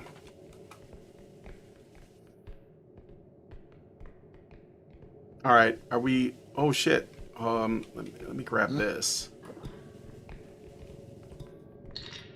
Oh, that's cool. Take it to the extraction. Yeah, we're coming. All right. How we doing? What happened? We look. Nothing. We're good. There's an orb here, but it's gonna blow up if I touch it. Look, like floating. Oh, let me see. Let me see. Do we really want it? Yeah, It's touch kind of small. Just put not- the thing on it. Put the. Here, I'll put the drone on it. I'll put the drone on it. Okay. Okay. I'm just gonna put it. I'm gonna put it in here. You recharge it. Recharge the drone. Yeah. Here. Huntsman. Oh, there's like this box. Huntsman's coming from behind you. Did you get shot, Alison? No, Drag I'm him. trying to think about how to get this Go in the room. cart over that. I don't know if this is the extraction point. He's up there. I'll get it. All right, I'll get I'm out of at your an way. extraction point, but All right, don't. Yeah, just chill there. I think we are it's an close extraction by. point with. Yeah, Take the bucket right out, here. take the bucket It's an out. extraction point, but it's. I don't know. I didn't trust myself to get over that. All right, put it in here. All right. That's good. Alright. And somebody can just like lift this stuff, but I'm not strong This is something here. Right here. Oh. This is something. enough. Brian, you should go to the other side and like lift the stuff across. If you can. I don't know if I'm strong enough. Oh, How much you have? Wait, You have how 9, strong are 8, you? or what? I have. I have 11 strength. I can do it. Yeah, Yeah, you leave could. leave that there. Leave that there. yep. I'm gonna cross this. Whew. And push some stuff. I don't know if I have enough range. Let me see. I have 5 range. It's okay, but I may need you guys to help me get a little bit. Okay. Can I pick this up? Yes, I can. Okay. I'm gonna put this on there. Oh yeah, it's like 9,000. Okay. Give me this. Push it over here. Okay, got it. Oh, took some damage. Whatever. It's fine.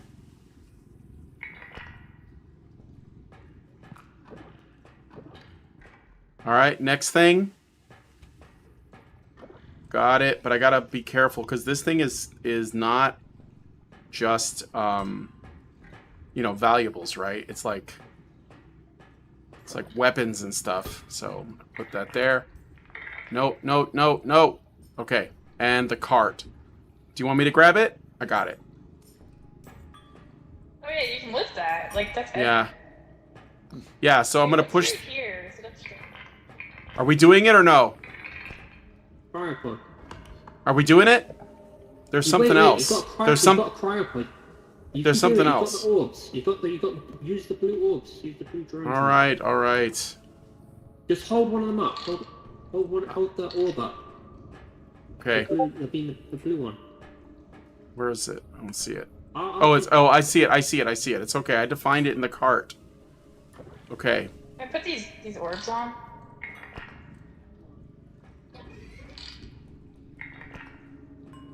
You're here to set it off, We'll babe. take it to the last one. We'll take it to the last one. The cryopod. Maybe I'll put it in. Just do it. Actually, you know what? If we're gonna do that, then let's just push these things on there. There's nothing else in That here, one's right? empty. It's Yeah. empty. All right. I'll just pick this up. Can I pick this up, or should we just put it on there? Let's see. Can I pick it up? No, it's heavy. I can't pick it up. He was saying that because there's one more big thing back there. I know. I saw it, but Oh, okay. We'll move this over here.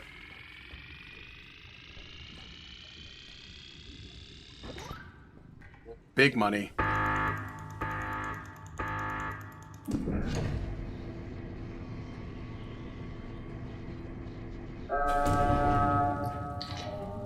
All right, let me move this. I'm gonna put this inside of it. No, here, yeah, I can. Well, oh, you have room? Okay, I wasn't sure. You go first. Wait, you should. Because I Okay. can't lift anything. All right, I have here. zero strength. Move this there. and Literally, you don't have a single one.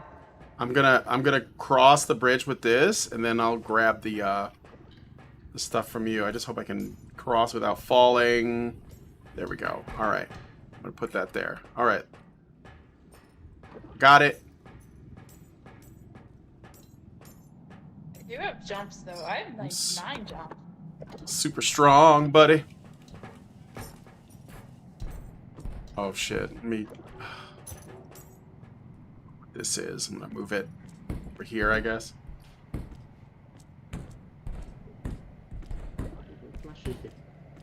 This I got something. fucking door is in the way. Wait, Alison, don't. Oh, you're up there. Oh, Yes, the fan. I got the thing. But you got a fan. All right, here, Yes. I'll take it from you. Somebody- I got it. All right, I got it. You can let go. I was searching quite a bit for that. Baby and a Headman. Where? What? Hide. Stay up here. Stay up here. It's safe. Oh, okay.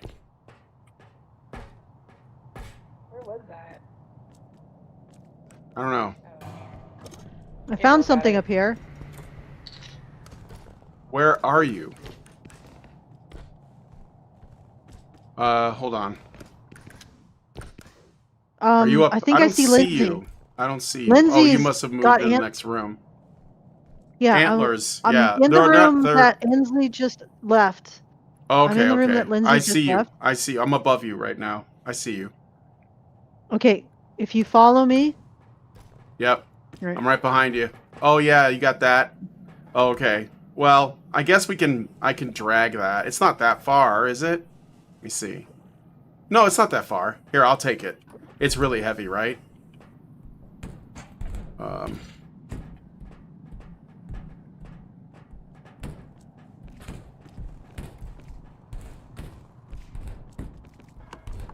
Alright, let me put this down for a second. This thing is actually pretty durable, considering. Okay. You go first. I'm coming through. I'm coming through with this. We're going back. Oh yeah, go back to the truck, I guess, right? Because this is the last one. Yeah. Me? I go back to the yeah, truck? Yeah, everybody go back to the truck. I'll... Huntsman, stop, shut. Pipe.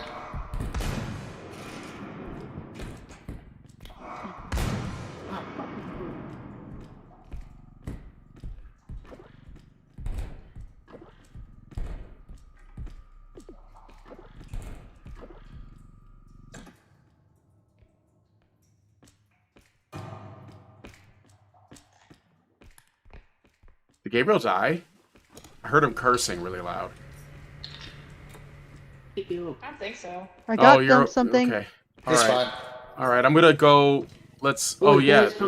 Yeah, I see. see him. I see him. I found something. Come over here, bitch. I know Alison found something. What? Whoa, watch it. Whoa. Wow, dude. The lamp Oh, is there. fuck's sake. Bumbla! Leave that. Leave it. Me? Here. Back to the No. truck. I know. We're going back to the truck. Let's go. Wait till Straight. wait till Where it's- is it straight? Okay, let's Are go we this done? way. Alison Do you need found- this? Yeah. Yeah, Yeah. no. Right. You can leave it. Just... Oh, wait. Yeah, maybe... Oh, Come on. Let's go. Let's go this way. Wait, don't do the extraction yet. Allison's got something. Come on, Okay. come over here. It's a little heavy, isn't it? Here, want me to Yeah. take it? I'm stronger. Here, but give it to me. All right, head to the truck. Go with Norwegian. It's just straight across. Okay. All right. Yeah, I know. Here, you can just put that on there.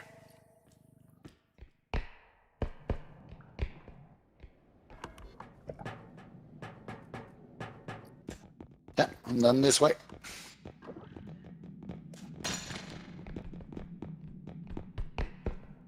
Is it this way?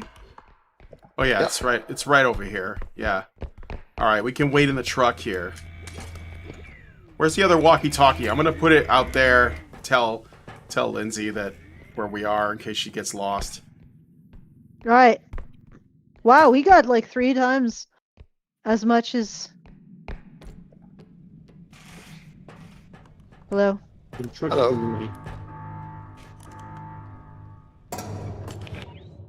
Follow the Well, you sound look of like my a burger. voice. Follow the Right, sound of right my here. voice. I'm regaining my Yeah. stamina. Okay. She's right here, guys. She's almost out. Come on, She's Lindsay, right come here. Come on. She's just getting her stamina back. Commercial I You saw don't need once. it. Come on. You could tumble. How do you give me tumble?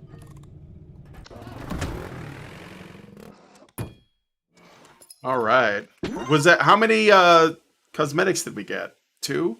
Thought I saw 2. Yeah. Okay. Yeah. I think I got 2. Well, we all, if we get them, everybody gets the cosmetics. It's like the, stuff to make your character look different. Yeah, I picked that up. Okay. I got one on the left. Oh, what's that? Oh, leaf blower. It's square pants. Oh yeah, leaf blower. Tarp pants? Tarp pants? Yeah, I don't know. Square pants. What is that? A mushroom thing? Mushrooms. It's got eyebrow, mushroom eyebrows. Inspection. You would know. Can I do one? Oh. Someone hit me. Okay. All right, I'm gonna stop. Put this back here. No, don't. Oh wow, what's that? Oh, an eye patch. Oh, cool. An eye Oh, patch. well, can you put the eye patch? Can you put the eye patch over like the broken eye? Helmet. The missing eye. Oh yeah. No, the missing eye. Oh, I've got that. Little tusked assholes. Don't sleep. Oh, what's that? The fuck Oh, is new that? one. A boo-boo. You got a boo-boo. Oh, it's like a band-aid Awesome. on your head. It's a band-aid. Yeah. Mm. Can I? Oh, grab her. What is Ooh, it? a new hand. It looks Oh, like what is that? it's like wire or something. Go ahead, Work Alison. on Alison. You do it. Approach the machine. Let's figure it out. Let's Approach figure the it out. machine gods and get your upgrades. You got a pant Actually, leg. it's called the ominous eye. All right, do it again. What do you got? Ooh, it's like a shirt. You got a T-shirt. Ooh. It's Oh, the you got T-shirt. Atchu shirt, isn't it? You got the T-shirt. Yeah. You got that one. All right. Yeah, you got that one. Yeah, true. Oh, yay! An overlay. My favorite Oh, I got thing. that one. Paint. You got. I can't even see anything. I don't know what you're talking about. Got paint. Oh, I got that Oh, one. the meat. Yay! Got my Kamala Harris costume is almost complete. Look at- oh, Lindsay's got. Is that your Karen? Is it? Yeah. Yeah. No, hip escape. Hip escape. Patriarchy, fuckface. Well, I don't have red hair.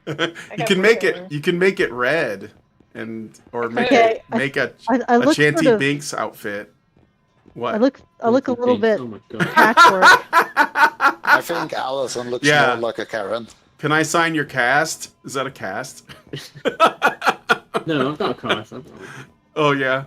The hairstyle is definitely a Karen hairstyle. It's an Evo hair. Okay. No, it's an emo hairstyle. I think that's the emo hair. All right, let's um, do some more work, Brian. All right. Let's go down into the basement. No, we got to go right here. I think on the cafe. No, you gotta break the wall.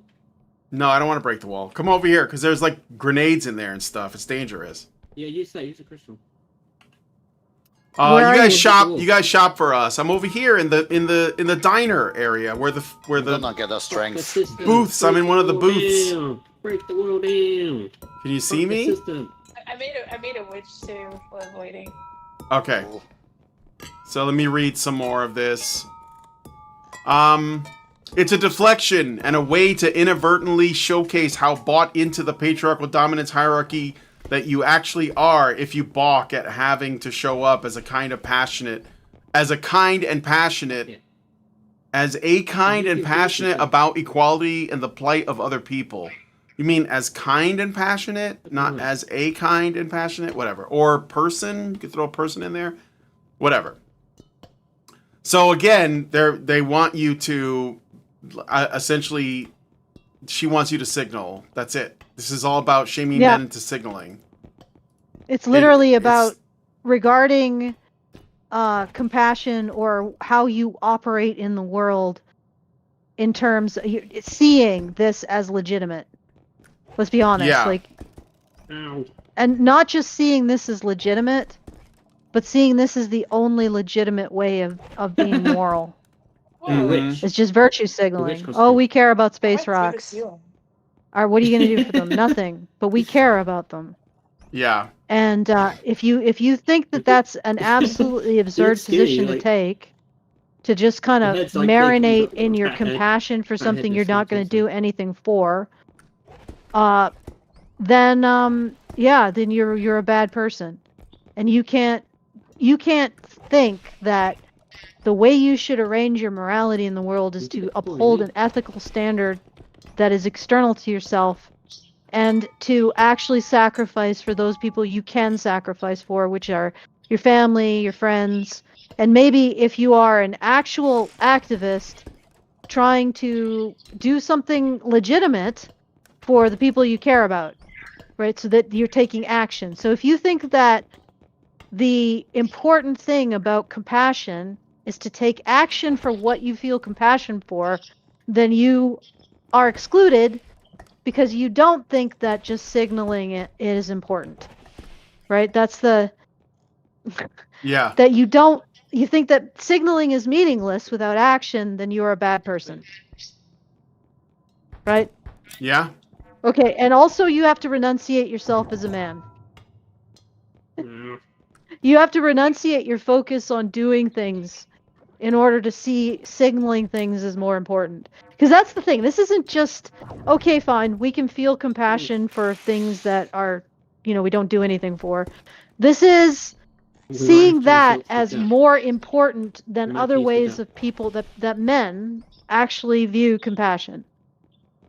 Right? Seeing that as did it being before, didn't you? insubordinate, or not insubordinate, but subordinate to Subordinate. signaling Yeah. compassion. Yeah. Yeah. Or not even subordinate. That would recognize that the way that men move in the world could be moral. You can't even true. recognize that. That there might be a unique approach that men have towards the world that is a virtue. You can't recognize that because men can't have virtues. They can only renunciate themselves as a Compassion is virtue Yeah. and signal their allyship as a virtue. Oh well. Okay. Let's keep Run going. into it. Run into it. All right. When I say something like, most women don't like the Andrew... Oh, Alison's thing moved. Hold on. I gotta move her back. Oh, where does she go? My God. There you go. All right, you're back. Is it working? Yes, I'm All right. back. When I say something like, most women don't like the Andrew Tates of the world, but they do adore the Pedro Pascals, it creates a tension between the guys who gravitate to the old school norms of being a man and guys who live as more well-rounded, full human beings. And because some of them are so overly concerned with where they rank in the artificial hierarchy, which is largely tied to the old norms, it trips their trigger to read about all these stars getting so much admiration. Not for being stars, but for being awesome people. So she is basically saying, I have decided I'm going to morally measure men against these two arbitrary standards, Andrew Tate and Pedro Pascal. Like, there's no other room for anything else other than those two things. And it's weird that men are annoyed that you're making that ridiculous comparison. Yes. Andrew Tate is like, he's like a magic spell, dude. They just invoke his name and it just creates reactions. How do you all let this motherfucker's name have so much power over you? It's wild. Oh, Lindsay's got a witch. She's a witch. Yeah, let me put her on the table so you can see. All right. So, anyway. Alison, are you going to say anything about that, or should I keep going? No, just keep going. All right. Sure, I could have written a story about some of the guys I know in real life who have these traits and are men that I admire, but since you don't know them, you would be starting from a place of no frame of reference. You'd have to take my word for it, and I'd have to spend 3 or 4 times as long describing them in order for you to get the gist. With celebs, you can simply Google stories about them and watch clips of them embodying the things I discussed that I admire. Wait. What has Pedro Pascal done that embodied the things that you have discussed and admired? Other than say shit. Say shit like I want to be on the right side of history. That's literally like the kind of stuff that he has said on a camera. But what has he done? What has he Virtue done? signal. Yeah. He's nothing. virtue signal to the audience. He's done nothing. If you look at what she says here, you'd have to take my word for it. So she can't just describe men, I don't know, it's not really an action, but holding these opinions. She has to describe men who you can see holding these opinions. You notice that? Yes. So it reminds me that these men be seen holding these Yeah. opinions. So if you're a man just holding these opinions, that isn't good enough. You have to be seen holding these opinions. That's what Yeah. I'm talking about. Like, it's not you talk to your dog about these opinions. You have to have an audience who sees you talk about these opinions, who sees you hold these opinions. Yeah, it reminds me of. I gotta say something biblical. I don't know if I'm gonna say it right, but Matthew 6:16, I think, or it's Matthew something 6 something, I think.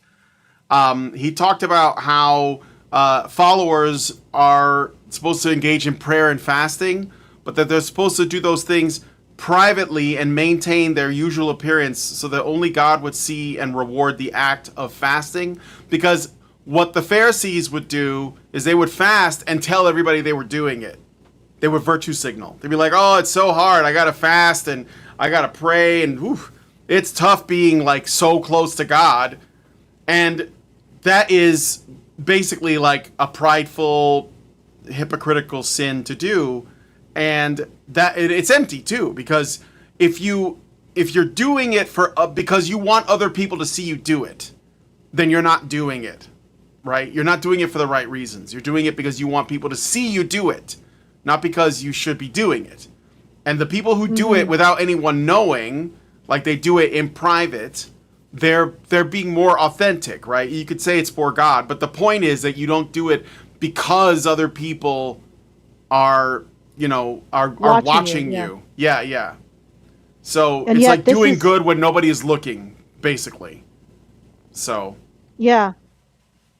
And then this almost necessitates that these men do this with an audience, because again, it's the signaling that makes it moral or whatever, or allyship. So there's nothing like a man can't feel good about himself just sitting in a room or doing anything else. He has to be signaling this stuff to someone. He has to be actively renunciating his masculinity, like the dude at the beginning, who said, like many men, I've wasted decades of my life trying to perform the man box model of manhood. You know, and then also virtue signaling, like many men, I too have raped and beat women in order to uphold patriarchy. How come men don't say that? Like these guys who signal this allyship? How come none of them say that? Have you noticed that?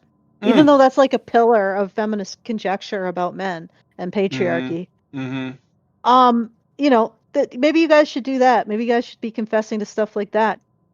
Otherwise, are you doing allyship?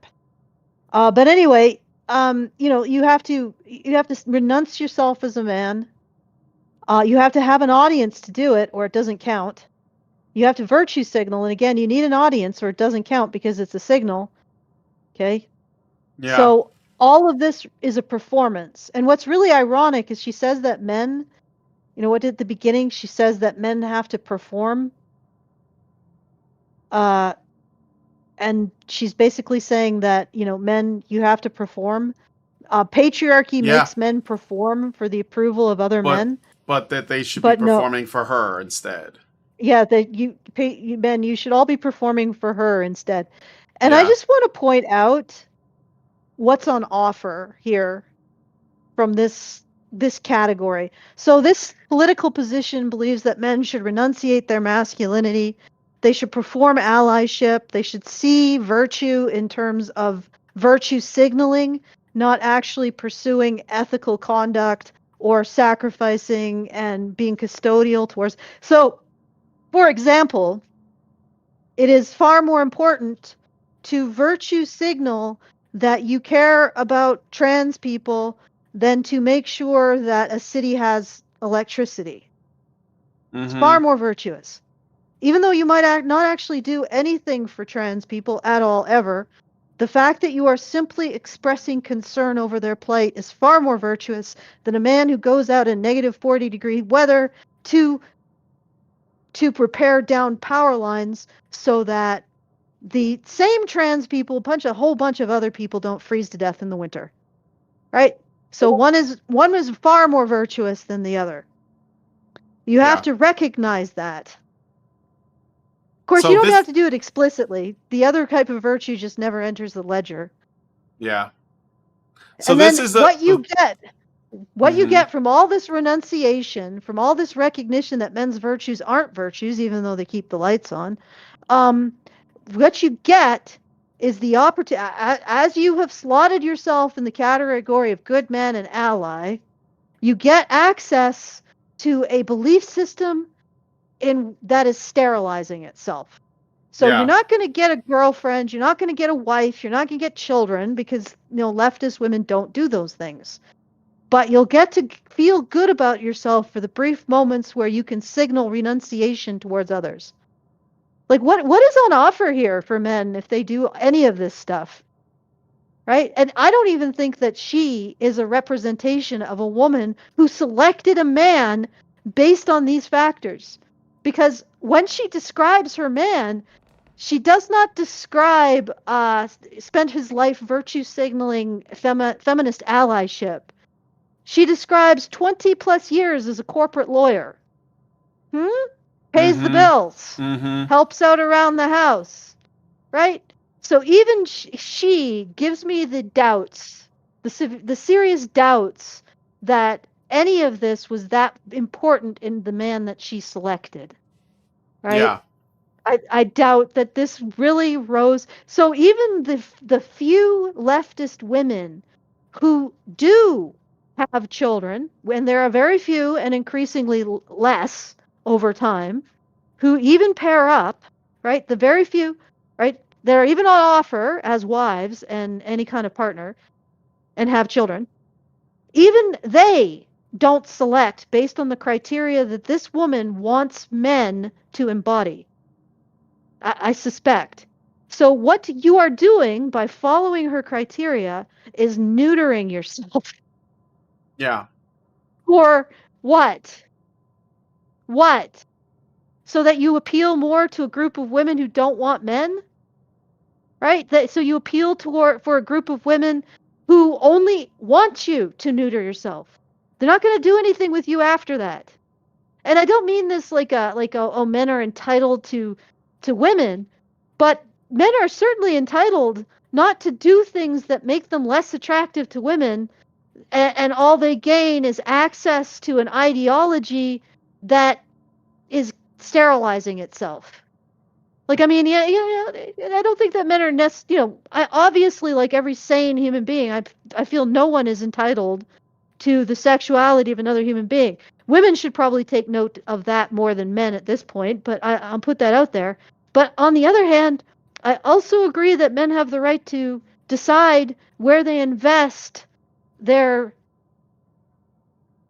beliefs, where they invest their effort. And I would suggest that doing anything that this woman says is not going to get you anything. It's not going to get you anything. I mean, if the leftist women will be like, oh, if you do this, you'll have access to the fields and fields of leftist women. Well, I would suggest that that's just a smoking crater of nothing. It's like, yeah, you're going to do this. You're not even going to be attractive to leftist women. Yeah. I think what you can take from this woman is that the way that you become attractive to her is to become a corporate lawyer who probably makes $250,000, if not $500,000 a year. I think that's probably a much surer way to become attractive to the woman who's writing this article than any of this crap that she's saying. And Yeah. she says that her husband does the corporate signaling thing, which no doubt he does, because if he's gotten anywhere in his life, he's learned to toe the line and signal the corporate bullshit. But that doesn't make him a good man, in my opinion. Yeah. If I assume that there's no shenanigans going on with this relationship, what makes him a good man is he showed up for his wife and kid. Right? That's it. Like none of this bullshit that she's talking about. Corporate signaling does not make you a good man. And if you renunciate what does make you a good man in order to signal in corporate ease about whatever category we're being slotted into today, whatever spreadsheet column we're in, right? If you do that and you give up your masculinity, you're not going to get anything from it. And I don't even think men can do that. Like, I think most men look at what this woman is asking, and they just don't understand it. It just bounces off like a rubber ball on a brick wall. It's just like, it's so confusing. And even more, they recognize exactly what she's saying. I mean, they don't understand what she's asking, but they do understand what she's saying. She's saying, be a wealthy man and have an audience to virtue signal towards. That's what she's saying. Yeah. And I will approve of you. I will admire you. Or alternatively be a corporate lawyer who pays my bills. Then I'll admire you. Well, lady, I think that just being a wealthy actor is the real criteria there, and being a corporate lawyer is the other criteria there. And all of the other bullshit you're saying that you need to signal, I don't think that's why you would choose a man. And I don't think that's why you admire men. Hey. Okay, let's keep going. All right. Well, I wanted to read the quote. The quote. I got the quote that I was trying to mention. This is how old, this wisdom goes. So, but if ye forgive not men their trespasses, neither will your Father forgive your trespasses. Moreover, when ye fast, be not as the hypocrites of a sad countenance, for they disfigure their faces, that they may appear unto men to fast. Verily I say to you, they have their reward. But thou, when thou fastest, anoint thine head and wash thy face, that thou appear not unto men to fast, but unto thy Father which is in secret. And thy Father which seeth in secret shall reward thee openly. So basically, like, if you're going to be virtuous, you do virtue when people are not looking. That's when you're really doing it. Otherwise, everything is all just a performance. So yeah, well, that's what she's saying. She wants this performance, but what I'm saying is that she may say she wants this performance, but she only wants it in a certain type of man. Of course, yeah. And if you give up, like, do you honestly think that her husband became a corporate lawyer without some kind of competitive impulse or some kind of aggressive competitive impulse? No. Like, this is like one of the most aggressive competitive fields. And if he didn't have that, he probably would have never become her husband. Let's be honest. So don't give up your masculinity. Don't listen to these women when they say renunciate your manhood and become an ally. Consider what's on offer. The leftists aren't even pairing up or breeding. Right? The I hate men political category is they aren't going to like you ever. They're going to enjoy watching you eat your own shit because they hate you, but they're never going to like you. They're never going to give you a pat on the head. I've seen this from men on Twitter, like feminist men who are like, well, I agree, and then the feminists just descend upon them and tear them apart for having the audacity of thinking that his opinion has any value. It's like, you know what? Wash your hands of it. It is a relation. Feminism is a female relational web that's eating itself to death. It's a tar pit dragging people into hell, and I don't mean like the literal or hell. I mean the metaphorical mental hell. Okay. Let's right. do another paragraph. Yeah, it's a long article. With celebs, you already read that part, right? You don't have to take my word for it that they are committed to standing against violence or that they treat women as people. You can read about it as well as see and judge for yourself. And anyone trying to hold that against me, women as people?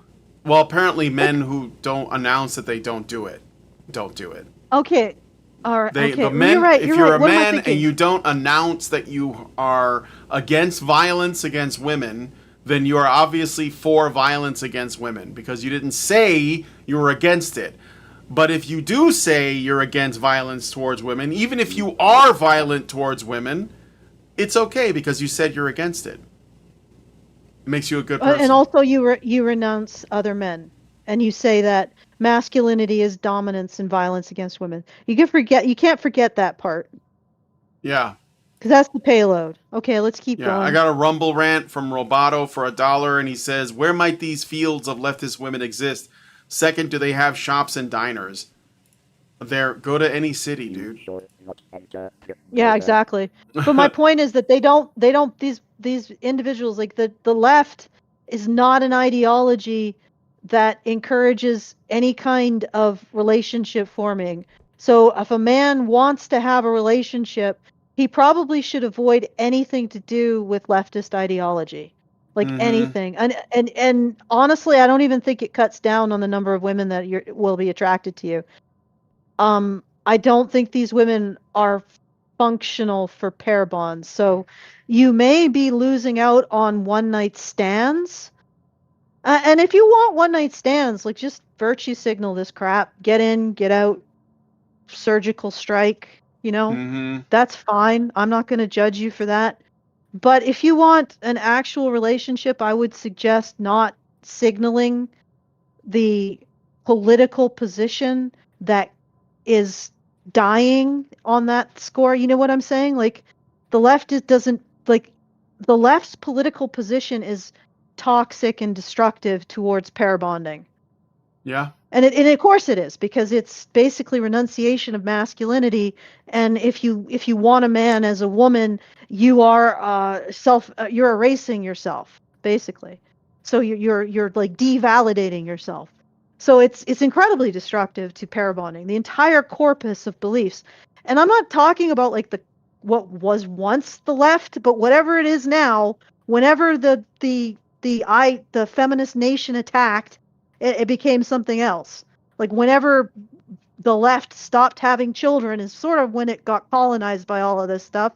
And now if you are going to virtue signal any of it, you are probably exempting yourself from having a relationship with a woman. That's what I'm getting here. Right? Like I said, you can virtue signal this stuff if you feel it'll get you closer to cracking, like these women, but you're not going to end up in a relationship with them. They're only good, and even they'll say themselves, being in a relationship is oppression. So they don't even want one. So, but they'll still do one night stands.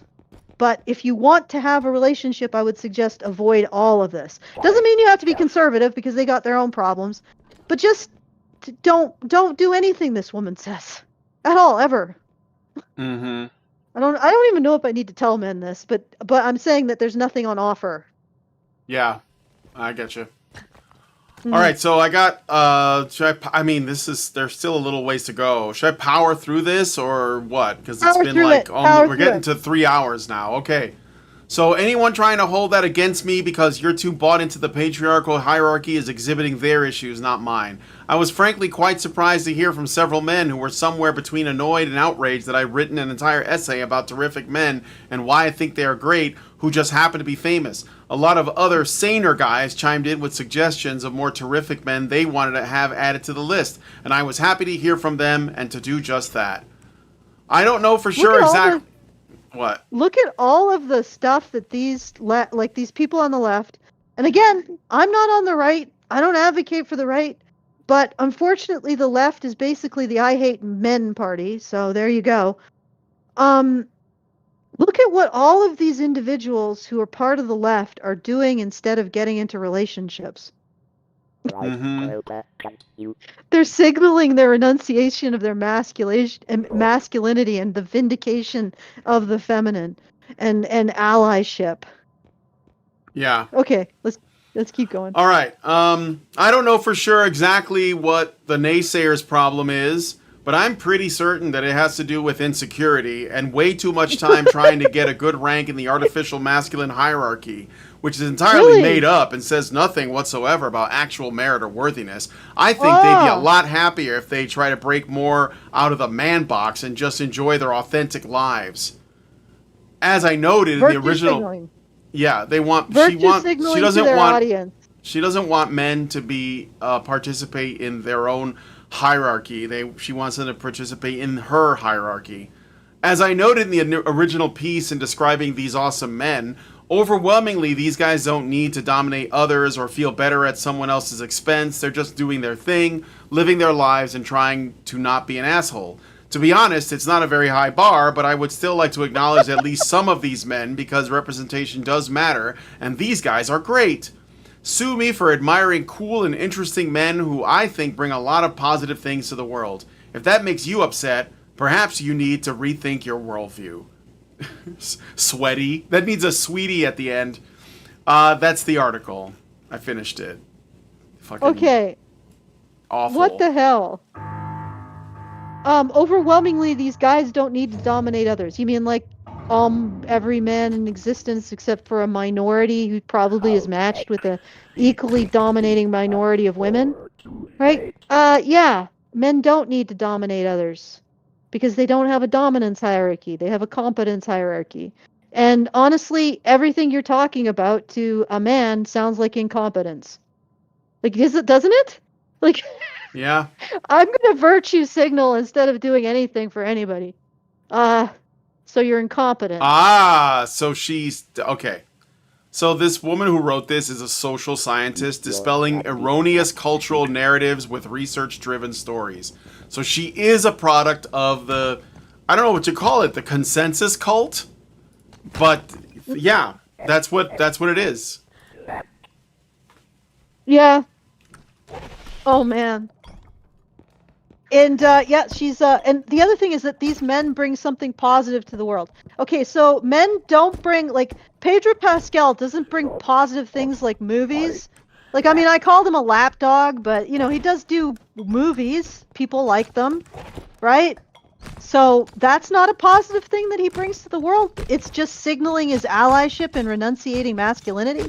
That's all the positive he brings to the world, right? Yeah. And other men don't bring positive to the world? Like men who keep the lights on, they don't bring the positive to the world? No. No, just signaling allyship. This is random-ass theater kid actors. They're the ones that bring positive light to the world. Didn't you know that, Alison? Because that's what women notice. They don't notice the guy, you know, the guy's bringing us, I don't know, food, electricity, water, clean fucking, you know, streets, I don't know. Like all of the infrastructure is completely ignored because it's just there, it's in the back. So there's nobody thinks about it, you know? Yeah, I got an analysis I could like, read, if but we could do it after a level. All right, let's do a level. No, finish your thought though. I'm sorry. No, it's okay. I was just saying, yeah, I see your like, feet. people like Pedro Pascal can only thrive in a world where all the other needs are met, all of our other needs, right? Like, we don't have the luxury of movie stars in the third world because people are trying to survive. So now that we do have it, everyone just wants to listen to them. They're just not important, guys. That's all I'm saying. They're just not that important. So yeah, I don't actually want to sign off on a world where Pedro Pascal virtue signaling the latest corporate spreadsheet items is somehow more virtuous than a guy who's busting his balls to keep people's lights I on. want this for myself. Right? That's not the world I want to live in. I think that we should probably rank every man who's keeping the lights on, keeping people fed, keeping their houses warm, keeping the sewers working, every man who's in transport, in warehousing, who's a mechanic. every guy who drives a truck, a forklift, Yes. operates heavy machinery. That's what I'm saying. Like, Yes. every single... Yeah, every man who's a welder in a dockyard. I'm right? charging the drone. All of these men should be ranked higher in virtue than Pedro Pascal with his list of corporate spreadsheet talking points. Yeah. And I don't want to sign off in a world where that isn't true. Yeah. Right? And I'm pretty sure her corporate lawyer husband probably fucked a lot more lives than an electrician.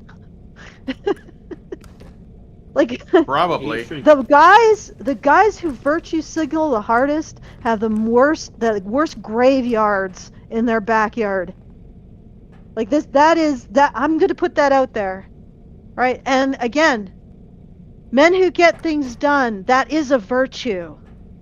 And what she's saying is that they can't be recognized as virtuous for having gotten things done, for doing the thing, if they are not signaling the thing. And that their mentality focused on doing the thing is lesser than a mentality focused on signaling, I don't know, on a feeling about the thing. I'm not signing off on that either. This is all nonsense. Okay, so we do another level? Yes. Hey, we gotta check upgrades. Woohoo! We gotta do our upgrades. So what do we? I'm not gonna take them. Stamina. Holy Stamina. shit! Can I have an upgrade today? My Stamina. yeah. Allowed one? Let Alison have an upgrade.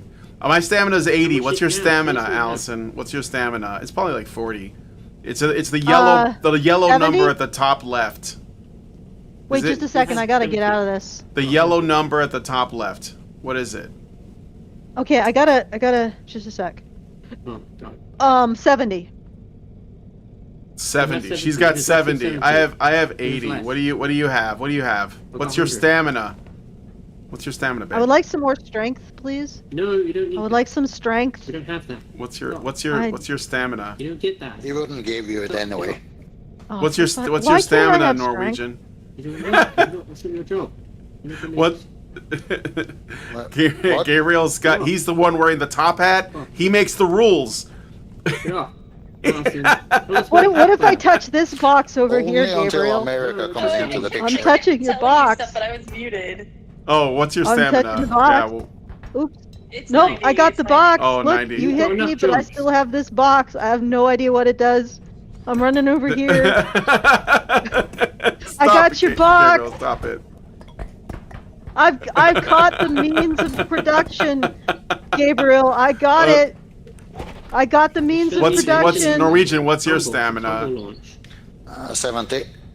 Oh, I don't even know so what the hell this is. Let me I look have at it. it. Everybody's got more. It's blue and it's got an arrow. You need It- the It's tumble launch. it's a tumble It doesn't launch. have one. It's not. It's is not. useful. It's It's super useful. I didn't say it wasn't useful, It's but I the don't. principle of the thing. It's the principle of the thing. I have it. I have this now. It's All right. mine. All right, use it. Take it out. Use it. Oh. Make it yours. Crouch. You have to use it. Crouch. Wow. 2 crouches. Crouch learned rest. something. I have 2 crouch rests. I have 2 crouch rests. I, Want me to take okay, it? so I got have one. I got tumble launch. Here, take All this. right. Take this, What is- Norwegian. Here, take it. What does tumble You have launch one. do? Lindsay, do you have one? Do you have one? I have one crouch rest. I don't like crouch Ooh. rest though. You need crouch. She's against crouch rest. She's anti crouch Take it, rest. Alright, Brian, you take it. I'll take it. I'll You, take it. you shouldn't be resting Yes. at all. No rest. I've got 100. Lindsay believes in doing the squats. You fucking, no wonder you're fucking back up. Hey, she's not fat. That's my I wife. said fucked her back up. Well, the reason Oh, Yeah, okay. she doesn't no, believe in no, resting yeah. is that Is this for if me? you're This is resting- stamina. Is this for me? How much do you have? Take it then. I have You said you 80. wanted, I have right? 80. I have 80. I'm gonna take it. Right, I've done Brian. it. Did it. Yeah. If you're Okay, so- resting, Health. then what are you doing for her? I got Uh, 180. What? I'm not resting. Right?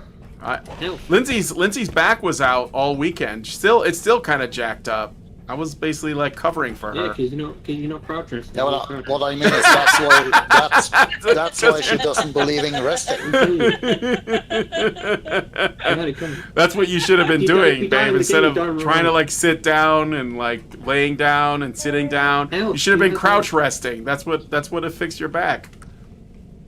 Take a crouch rest. Who's that for? Is that health? 180. I got 140 health. Right, take How it. much I health don't do you know. have, Allison? What's your maximum health? Crouch. What was it that caused those back problems, by the way? What does? 200. What? Oh, you're 200. good. 200. Wow. What about you? How much was health it do you that have? caused the back problems? Oh, I did really like. I was on painkillers, and I probably shouldn't have been doing back extension, but I did a back extension because I'm trying to fix my back, and I ended up making it worse. Yeah, you can see that her spine's pretty compressed. You can see that. Here. How much health do you have, Norwegian? 140. Can I get some here, help? use that. But- Go ahead. Yeah. Well, no, Alice, Yeah, you got let 200. Alison No. Alison's got 200. Okay, Here. I'm gonna take this. Oh. No, I'll take this one over thank here. you. It looks like it's less. Wait, how health. much health do you Mm. have? What's your Okay, maximum? which one, Gabriel? Alison's hurt. Does it Alison's jump? hurt. She needs health. Does it Yeah. jump? Who needs to jump? Who needs to jump? I've got 6. I don't need any Oh, more. you're fine. Just throw Okay, it to the side. I got You know what 400, got last. 143, 6 health. All right, you're Okay. good. That's good. That's Who good. needs jump? What? Alison, she's fucking took a jump. What? She's already had jump. How many jumps do you have now? What the fuck did I do? Well, now she can jump more. How many times can you jump, Alison, in the air? Looks like 3 jumps. She's got 3 jumps. 2 or 3. I've got 3 Three or jumps 4. too. Do it No. again. I have 2 4, extra okay. jumps, so I have 3 total. 4. That's okay. It's okay. It's fine. Oh, okay. So All I right. can jump 4 or fairly 5. far now. All right, take this, Alison. Put this in your inventory. This is the feather drone from I'll before. lose it. Give it to- Okay. Lindsay needs it. Lindsay needs to win. Sorry. No, she can I lift just- small things. She doesn't need All right, big all right, things. Alison. I mean, This- Lindsay, you this take car it is because the your stuff. your strength doesn't exist. So here, take this, Alison. Take this and put this in the cart. Take the Go to cart. little item school, then you graduate to big item. And let me see one more thing too. Let's have Alison hold the gravity drone. Put this in your inventory too. He's got a top hat. He's very special. Okay, put that in your inventory. It will basically. Oh my God, who is it?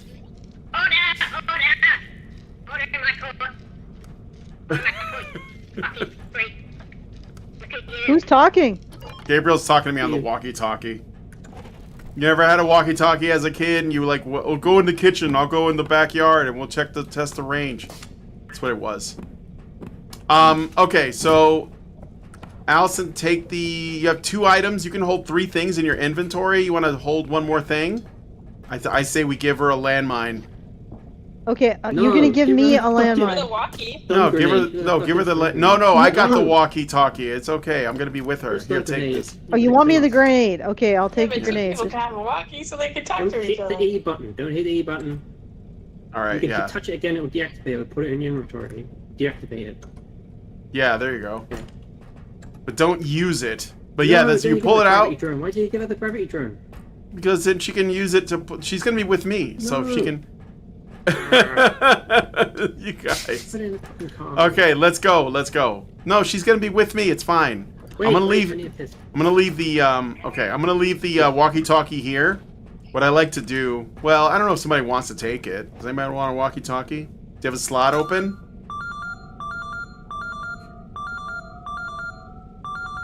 Okay. Okay. What?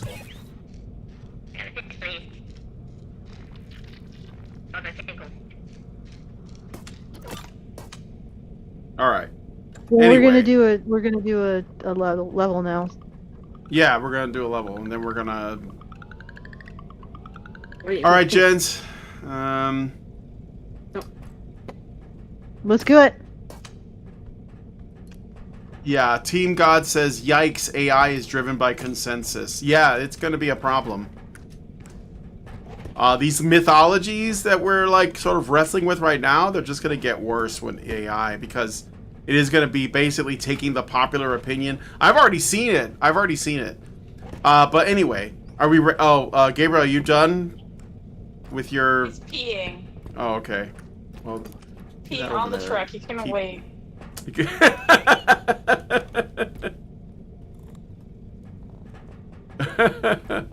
I really is that a unibrow or just no? They're just thick eyebrows.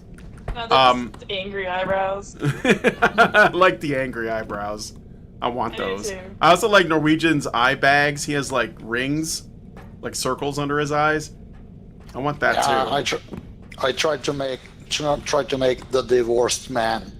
Is that why why you're I wearing a have the- barrel? The barrel. You Yeah. lost everything. Yeah. Aw. Divorce homeless guy.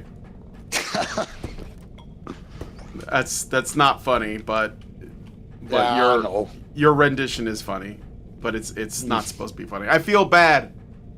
I know.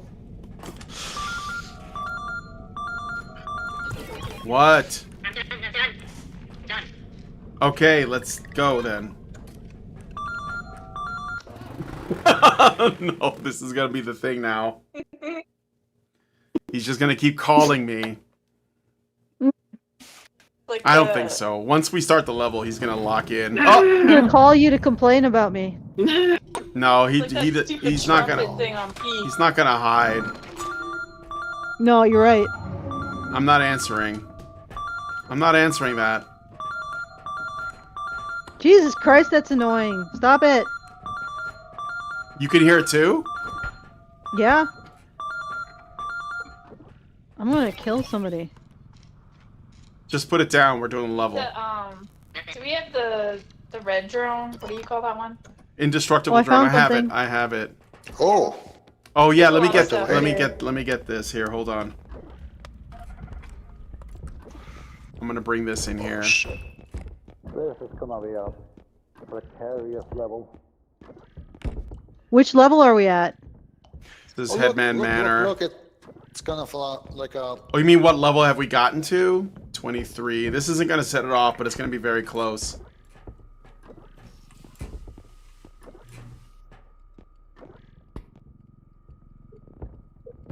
Frog. My goodness. All right, there you There's go. a statue. Watch out for the frog. All right, leave it there. Alison. Alright, there you go. Is Alison okay? I'm gonna take a Oh, I'm gonna grab the statue. Hold on, I'm grabbing the statue. Leave this here for a second. I'll come back for it. It's the frog. Yeah. You don't- Is you the don't frog? need to- Oh, he's there. Watch out! Watch out! It's gonna show that. Let's bring him. Let's bring him. Sorry, look out, nice. Let's go. I don't have any strength. I don't have any Careful, strength. You've got enough for Are it. you fine? No, what it are was- you talking about? I was almost at overcharge, is what I mean. I mean, like I was almost overcharged. Because I dragged the frog in from outside. It took like I had him for a while. Brian, come look at this. There's a lamp in the TV. Okay, I'm just gonna put this right here. What the- Oh yeah, there is a duck there. Put his orb on. Oh, that might set it off. Oh no, it didn't. Okay. All right, now I'm coming with the cart. The walkie-talkie needs a Nextel chirp. What's the T-Mobile one? Boo boo boo boo boo.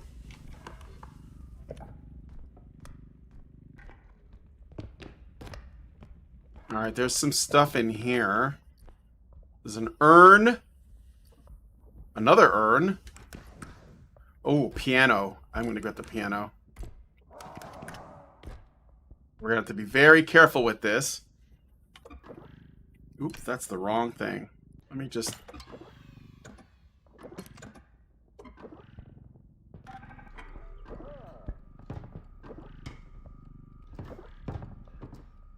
Oh yeah, I was just bringing the piano down here. Whoa. Whoa. That close. Are you gonna put the feather drone on this? Nah, it's not worth it. Just be careful. I'm following you.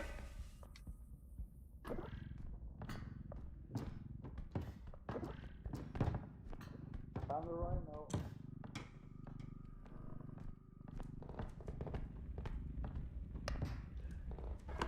It's like right over... Wait a minute. Where are we going? Is it this way? Yeah, it is. Okay. It's up, so I've got a car. Take me over. I'm getting the piano out, so... Oh, shit. Is it stuck? The fuck? Do you need help? Yeah, maybe. Bit. Wait. It's... They go this way, I think. Ah, you got it. Hold on. You need the drone? Well, you're going the wrong way, babe.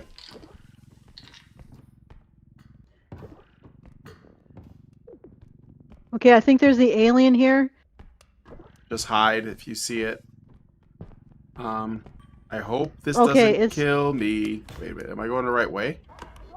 Okay, so the Oh alien shit, walked I am past going me. the wrong way. Where's my piano? Oh my god, man. Do you want the feather drone?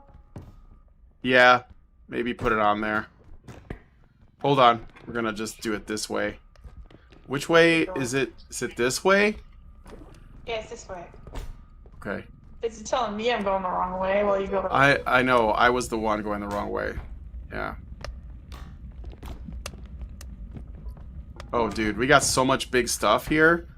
We're gonna have to like do some stuff to like. Gravity drone. Yeah, we might have to do that.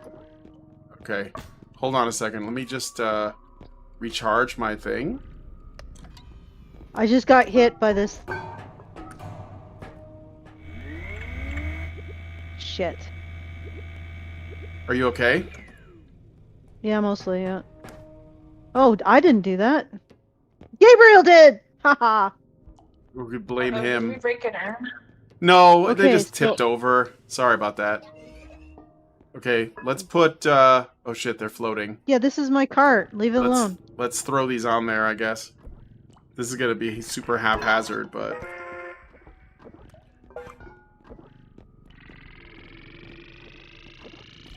Oh man, nothing is staying in there. Terrible.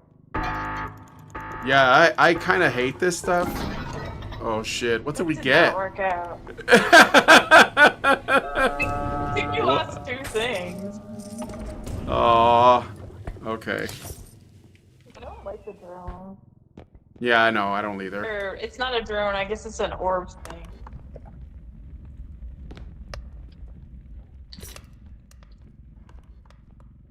This is not the right cart, but it's okay.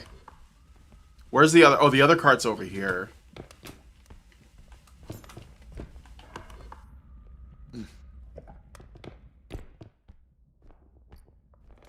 Oh, that's the mini cart. Where's Alison then? Yeah, This it's is my your cart. cart. Yeah, where are I'm you trying at? to locate something over here. I don't see where you are. Let me see. Are you over this way? Oh, there's a clown there.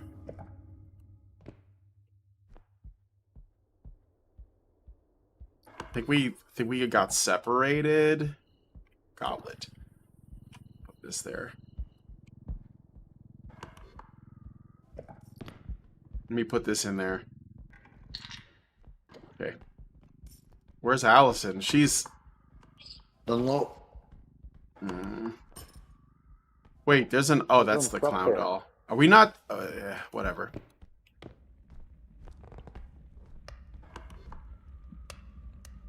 I don't know where Alison is. I'm just gonna, like... Wait, what's that? Oh, that was the feather drone. It's fine. Okay.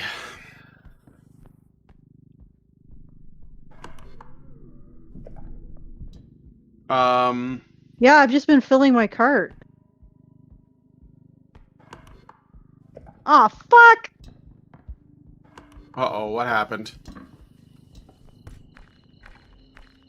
What happened, Alison?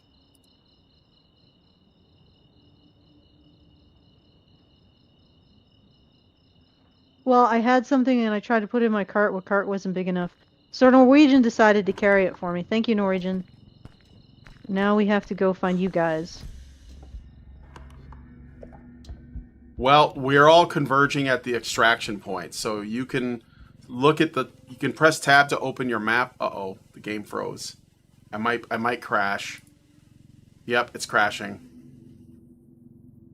I'm gonna wait and see if that changes, but my screen just went white. Oh, we're back. We're back. I don't know what that was. What? That was weird. Okay, I'm gonna... I thought I was out of the game. Me too.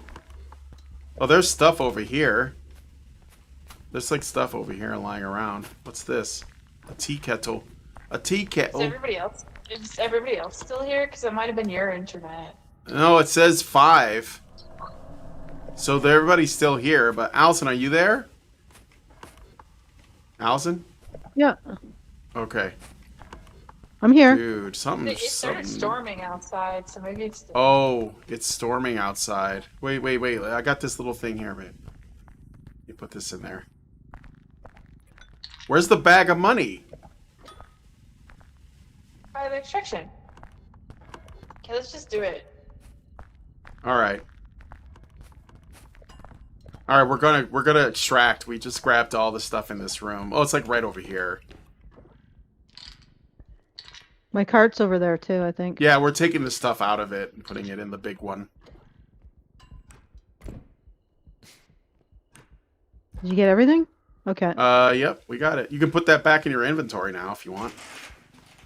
It's handy. It's like a purse. You can just pull it out, Hey, load it with stuff. Are you hearing Alison in game, Brian? Yeah, I am. You're not hearing? No, I don't hear her in game. I hear her in Discord. No, her mouth isn't moving either.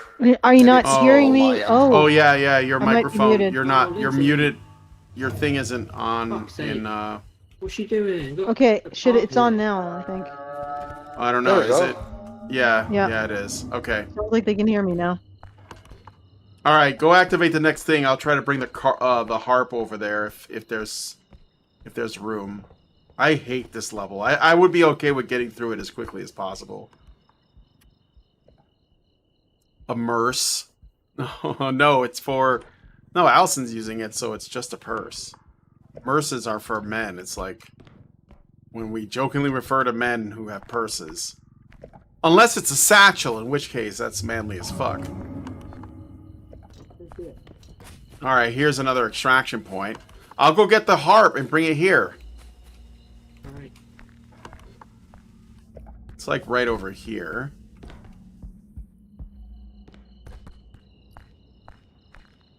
Alright, here we go. Shit, you took it! Oh, damn it. I hope I don't run into any monsters. While I'm carrying this giant fucking harp.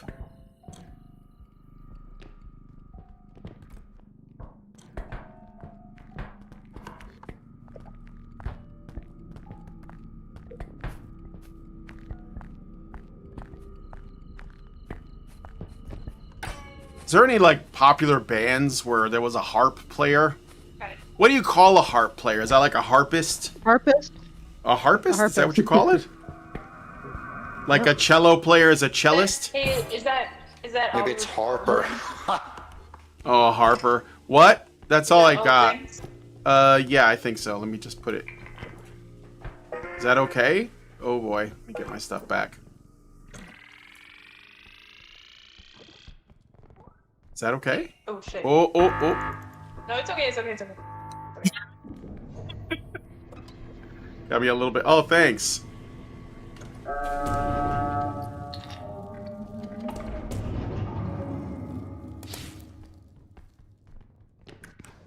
What's that?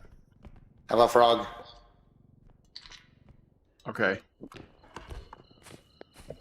Alright, I think we're doing a... Uh-oh. Alison's dogs are barking. Uh-oh. Uh-oh. No. Hopefully there's no huntsman on this level. Come on. Frog. Frog. Up to your spot. Up to your spot. It's okay. No worries. No Sit. worries. Okay. I'm gonna... Oh, weapon. Okay. Yes, we know. I was about to we know. blast the frog. We know. We know. Yeah, waste ammo. We know. Hey, We know. hey. So I just started Good blasting. boy. Go inward. Yeah, I started. You Well, anyway, know. I started blasting. Put it in. Put it in this one, dude. Put it in here. Just be very careful. We know. We know. It's very fragile. Yeah, Alison with the dog. We know. There's like Oh, dog and beast let in it the go. game Let as it go. well. Just let it go. Just let it go. Okay. Yep. Perfect. Stressing me out. Dark Kikimora sent a super chow for 5 and says, if you believe wanting to get paid for doing something implies that you feel entitled to do that something, why do women feel entitled to sex?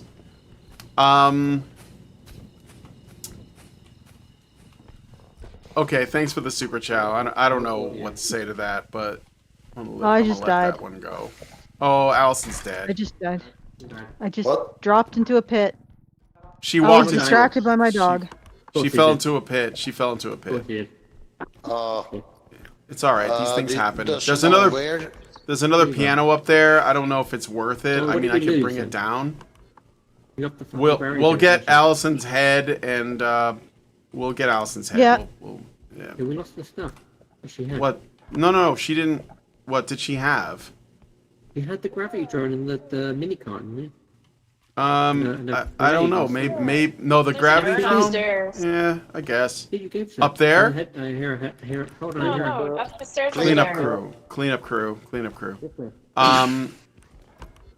Don't worry, Allison. We'll get you. We'll get you. I lost, All right. I So lost my feather, bro. these things happen, guys. Maybe It's in fine. the- Oh no, it's at the entrance, babe. It was like low on energy, you know.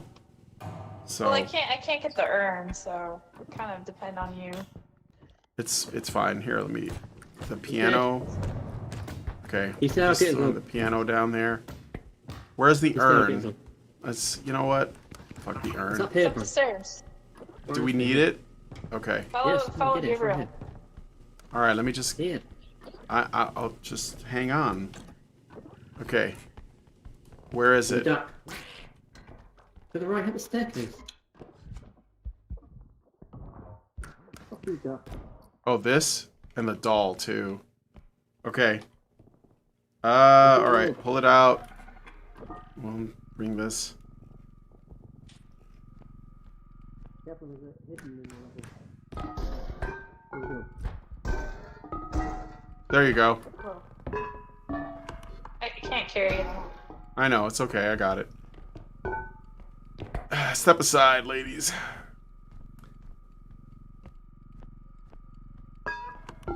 Oh good, it's like right up here. I was worried that it would be like a rigmarole to get it on there. So we're gonna put this guy on there. Grab this. Oh no, I want my drone back! Give me my drone back. Oh, I got orbs. Sure. Okay. Whoa. Go take him out.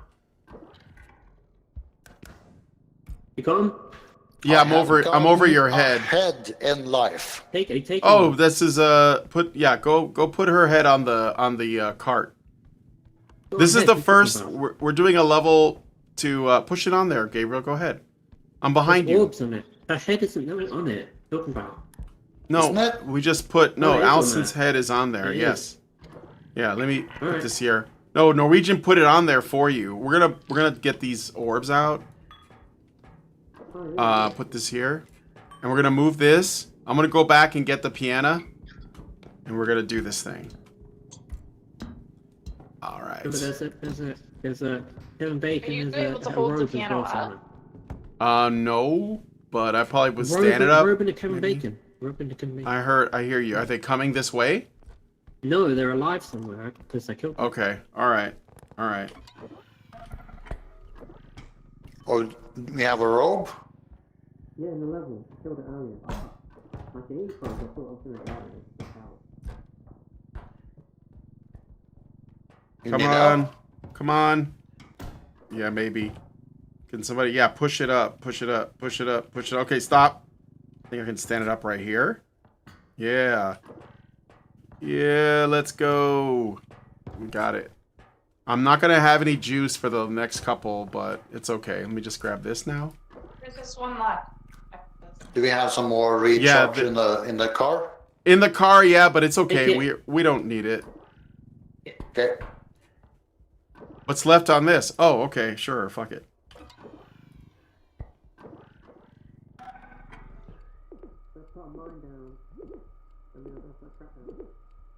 This is oddly sexual. All right, let's put this away.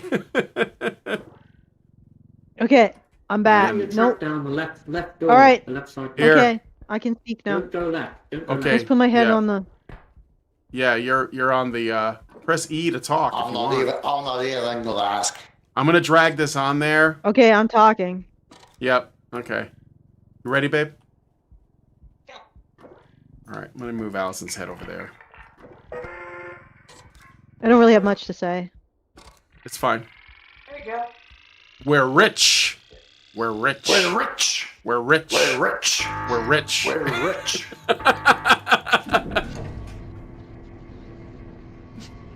We're Because rich. we got Alison back. We're rich. All right. Hello. You're back. Stand still, Alison. I He's am. gonna give you some health. Oh.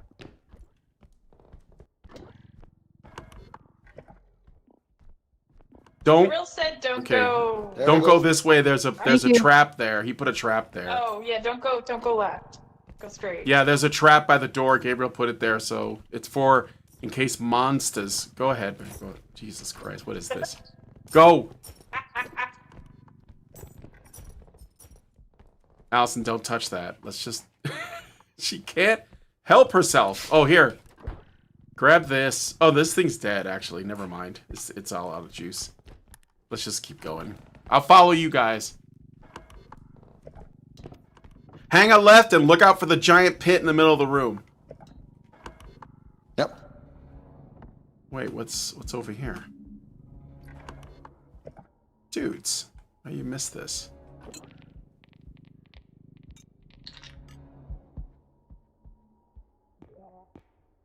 Oh shit!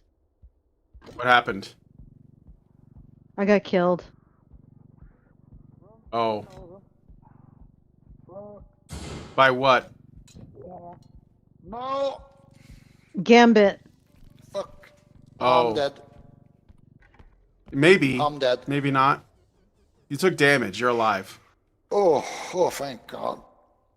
You ran off. I hate that thing. Where's the... Oh, where's the Alison, you're not dead. You're right there. Yeah, I'm almost dead though. Oh, well, that's okay. Almost dead Did you still do the means thing where partly people alive. can- You're only mostly dead. Did you do the thing where people can like purchase stuff or? No, I didn't turn that on.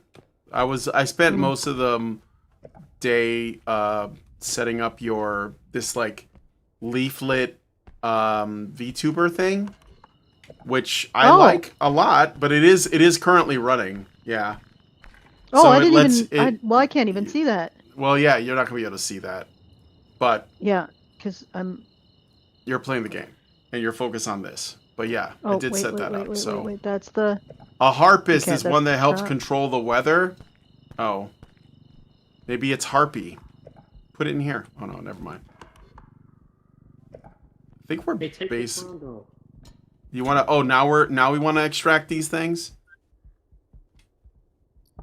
Come on, I got bro. it. I killed Yeah. everything. Where? Oh fuck! Gambit did it Space again. trap. Did he get you again? Where's He's Alison? gonna. I'm gonna die. She got grabbed by Gambit. Oh, no. He's gonna make a name for himself. Wait, what's this? Why is there a blue dot here? Is there something up there? You see anything up there? I know there's like stuff up there. You're the guy with Gambit 100 got me. jumps. Are you dead? Yeah, I'm dead. Dead? Again. Okay. Yeah, dead. Dead Dead again, dead. for sure. Okay. Totally Oh, dead. I think I saw him. I think I saw him walk off. Dead. Oh, robe. Oh shit. Dead. What are you gonna do, bitch? Yeah, what are you gonna do? Yeah, what? Dead, Okay. dead, Yeah, dead. you seem really upset. You seem really upset. Yeah, you can just go. Yeah. Dead. For some reason, my thing isn't really beaking. Like my. Die. How you like those apples, buddy? My head isn't flapping. Oh, it's something behind you, Brian. Something behind you. Right, directly Oh, is behind. it a frog? Yeah. Why don't you leave Brian? Stop, Brian. Don't just go. Run. Go, Brian. Leaving. We're distracting. Stop fighting everything. Okay, We're let's leaving. go. We're leaving. Yeah. It's back and forth. It's like right here. It's okay. Are we all back? No, my head is Oh. not. Where's No, the- you'll be back in the next level. Where's Norwegian? He's not dead. Alison's dead, isn't she? No, Alison Yeah, is I'm dead. dead. Yeah. Fuck Oh, is were we missing Where did he go? Norwegian? Yeah, we are. No, where did he I'm go? dead. Brian? He's supposed to be looking after them. Norwegian? I don't know. He was. The enemies are coming. Babe, you're calling me. You're calling me. Yes. You're gonna kill. You're getting him killed. He's I'm moving coming! quickly. Okay. You made it. I got held up. Oh, the leaflet thing is live. Well, it's in Damn it. alpha. It's in alpha, but yeah. what we're using. I'm using this for the Badger Chan character. I'm using Leaflet's You thing. always have to wait for the migrant, don't you? It's neat because it's actually just an evolution of what I was doing, and she just took it to another level and basically allowed like different states. So that's kind of cool. Okay, so what we were is both the change? kind of on the same page. Well, okay. Do you want me to explain it? Because we've been going for a while, and I know we got to wrap this up. But yeah, basically, I need to eat supper. it allows to. Yeah, I want to eat something too. Actually, it allows you to. Are you buying that? Oh, is this the hauler? Okay, yeah, hauler's good. It allows you to basically set multiple states. So normally there's just 2 states in the thing that I have set up. There's one where you're not talking, and there's one where you are talking. This one has different states. You can set different like states of talking and not talking, but are emotionally different. So you can have one where you're angry, silent, angry talking, happy, silent, happy talking, you know, surprised, or whatever. You can do whatever you want. So I have one where right now she's on a laptop, like she's looking up stuff, and when you talk, her mouth will move while she's on the laptop. This is when you're like going and fetching your, you know, your notes from the Punished Claude. So that's what it's for. I have to say, Badger Chan was kind of spicy in the beginning of the stream. Kind of spicy. You trying to split the difference? No, this is busty. No, the chibi one is supposed to look like that. It was always like that. It's just that I cut her off from the. It was a little cheesecakey. That's all I was going for. Well, it's not. It's not that. I don't think it's that sexy. I don't think so. Oh. What do you think, Lindsay? She doesn't She's see it. certainly thick. I did see it. I did see it. It's a little short stack. That's all. But yeah. So anyway. So this one lets you do more control in terms of like the different emotional states. So I can set her to be happy, and I don't know why she's not moving. And there's an angry one, and then there's a busy one that's like working, and there's a surprised one, and that's all I have right now. And there's also like other things like emotes and stuff that you can do, but I haven't gotten the emotes to work yet. But they're kind of cool. What are you doing? I just want to see something. Give me a second. Okay. Hey, Yeah, that's cute. What do you think? Are you looking at it? So, items, yeah, I am looking at it. I'm gonna actually do. All right, so I'm gonna do like an overview of the specimen that we just looked at. I got it. It says extract on it. All set on there.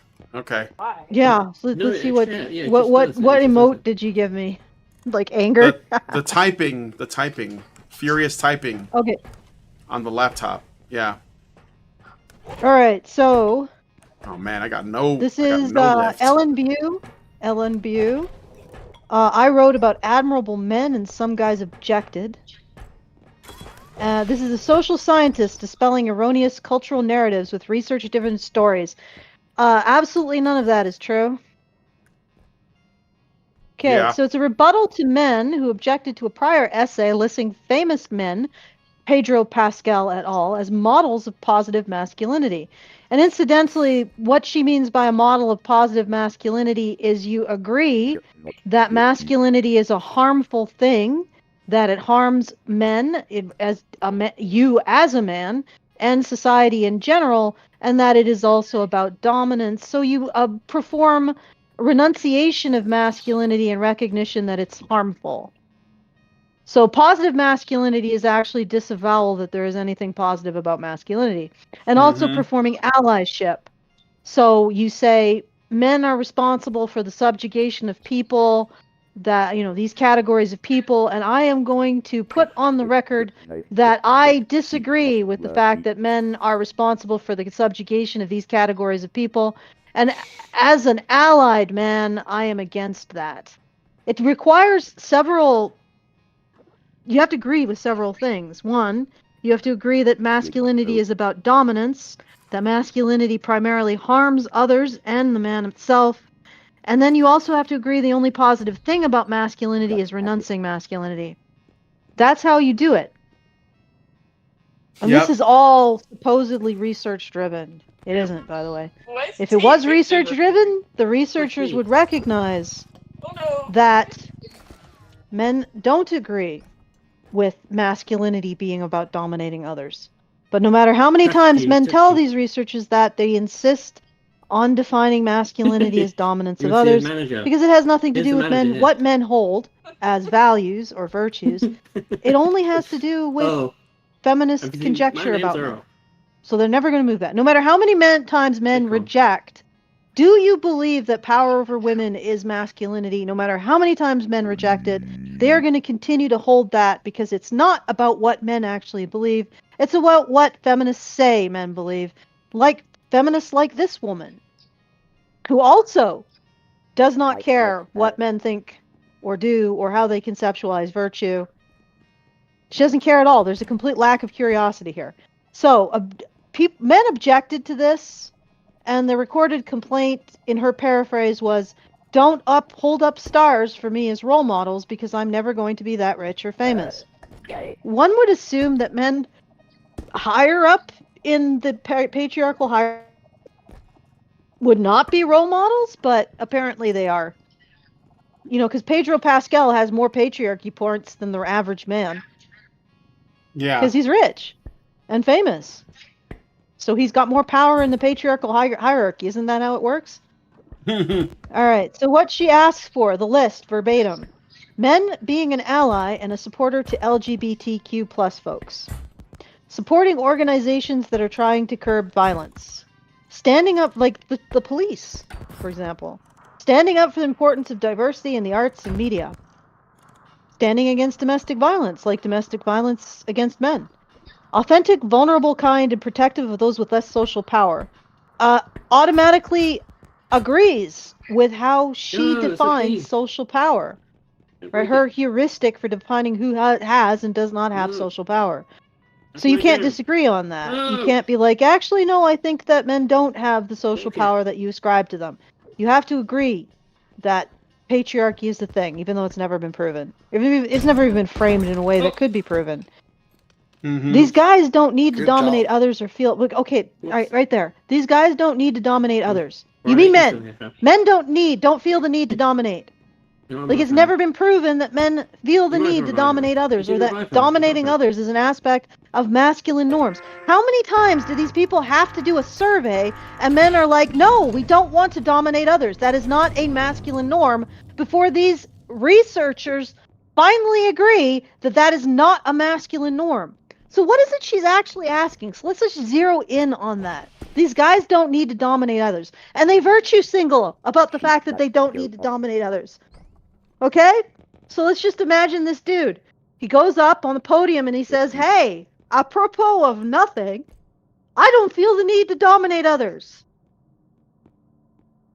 And then what's interesting is these women are like, and that's such a low bar. Yes.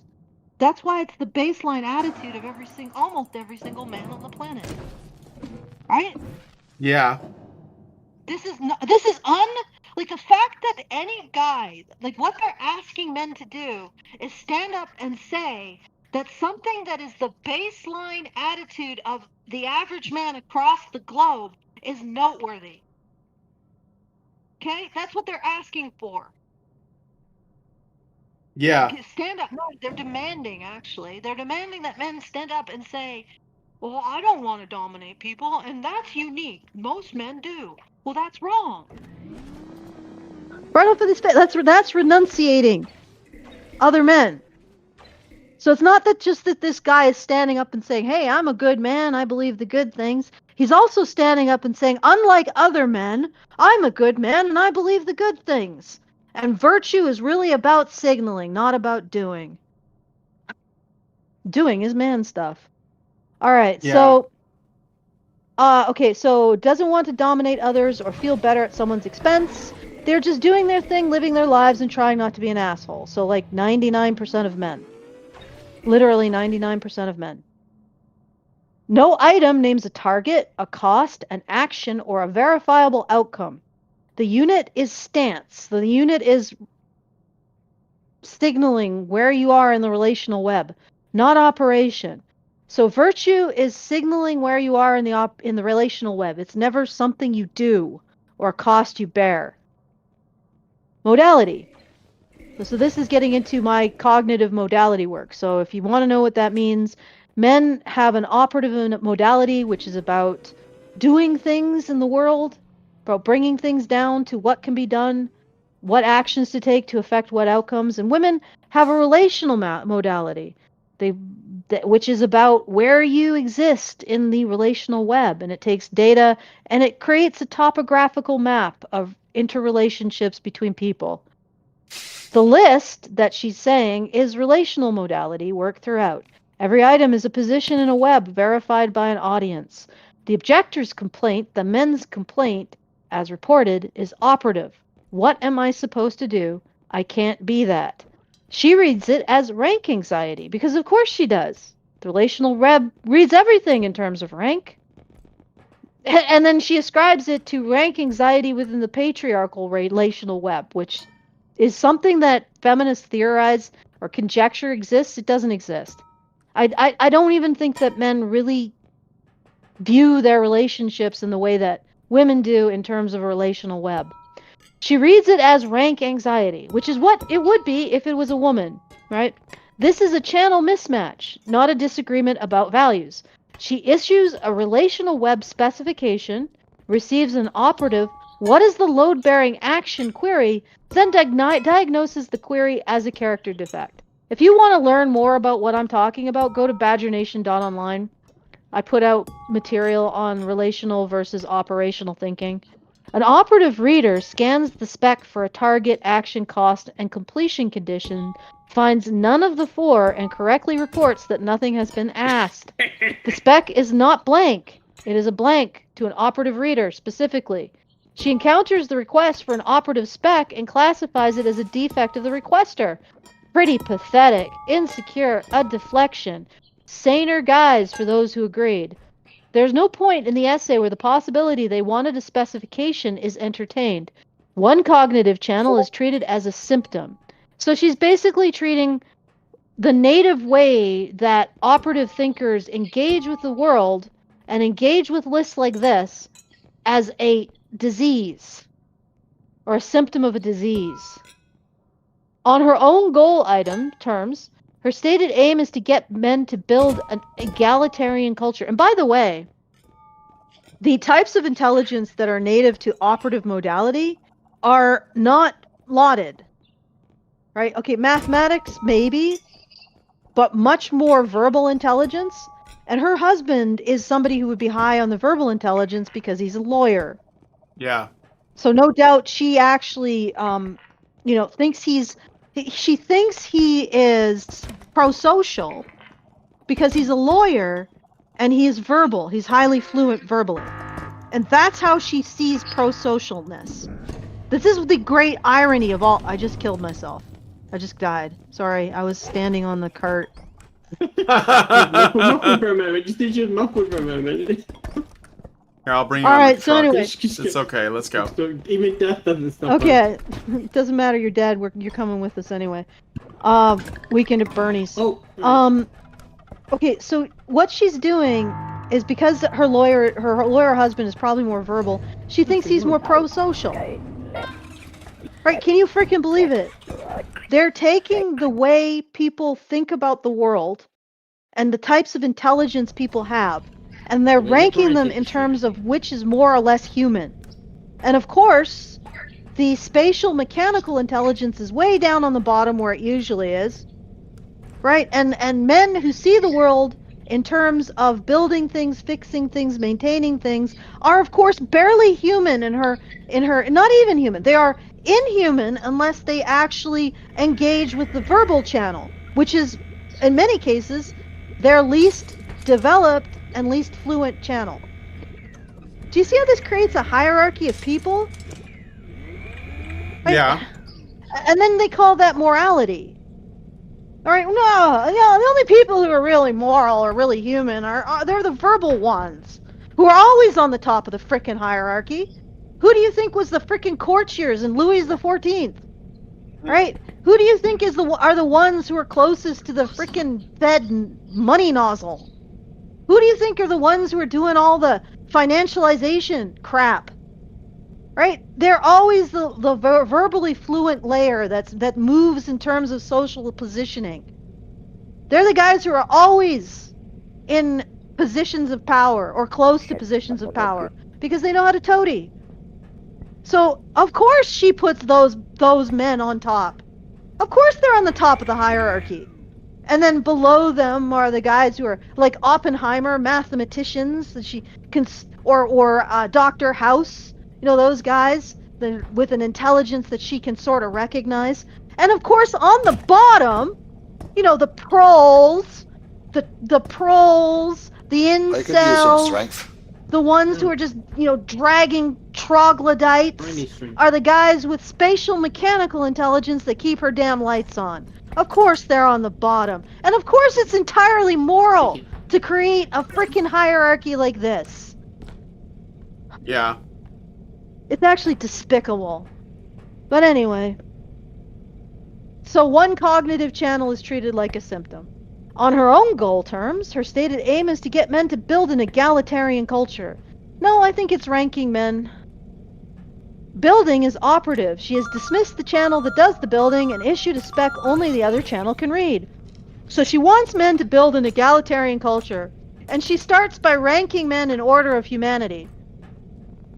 With men who are fluent in virtue signaling on top, and men who actually keep her lights on bottom. Yep. Okay, we're off to a great frickin' start with this woman. Okay, so the tier first. Okay, next one, moral circle. So if you guys don't know, moral circle is the analysis I did based on the cyber feminism work. I figured out that what the moral circle is. You are supposed to virtue signal for the most abstract possible categories of being. So you care deeply about the plight of the Martian rocks. And why is it the most abstract category of being? Because Martian rocks have no claim on you. They don't recognize any claim on you. You don't have to do anything for them. They're completely abstract. Completely unnecessary to actually do anything. So they're the maximal virtue signaling object. Absolutely nothing you can conceivably do for them.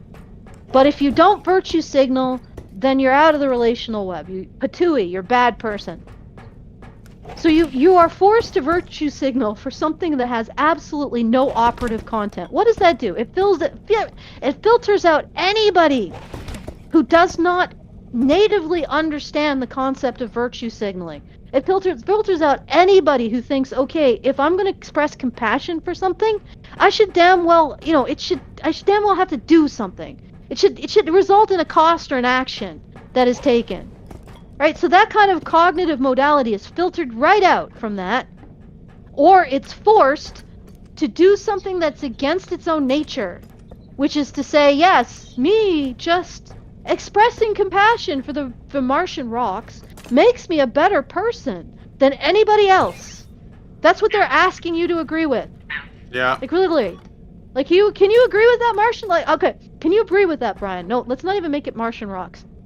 I am very concerned about the plight of the Alpha Centauri Oort cloud. Or hell, let's just use our Oort cloud. The Oort cloud. Right? Right, Brian? I want you to come together with me and express deep concern for the Oort cloud. Right? We need to do that.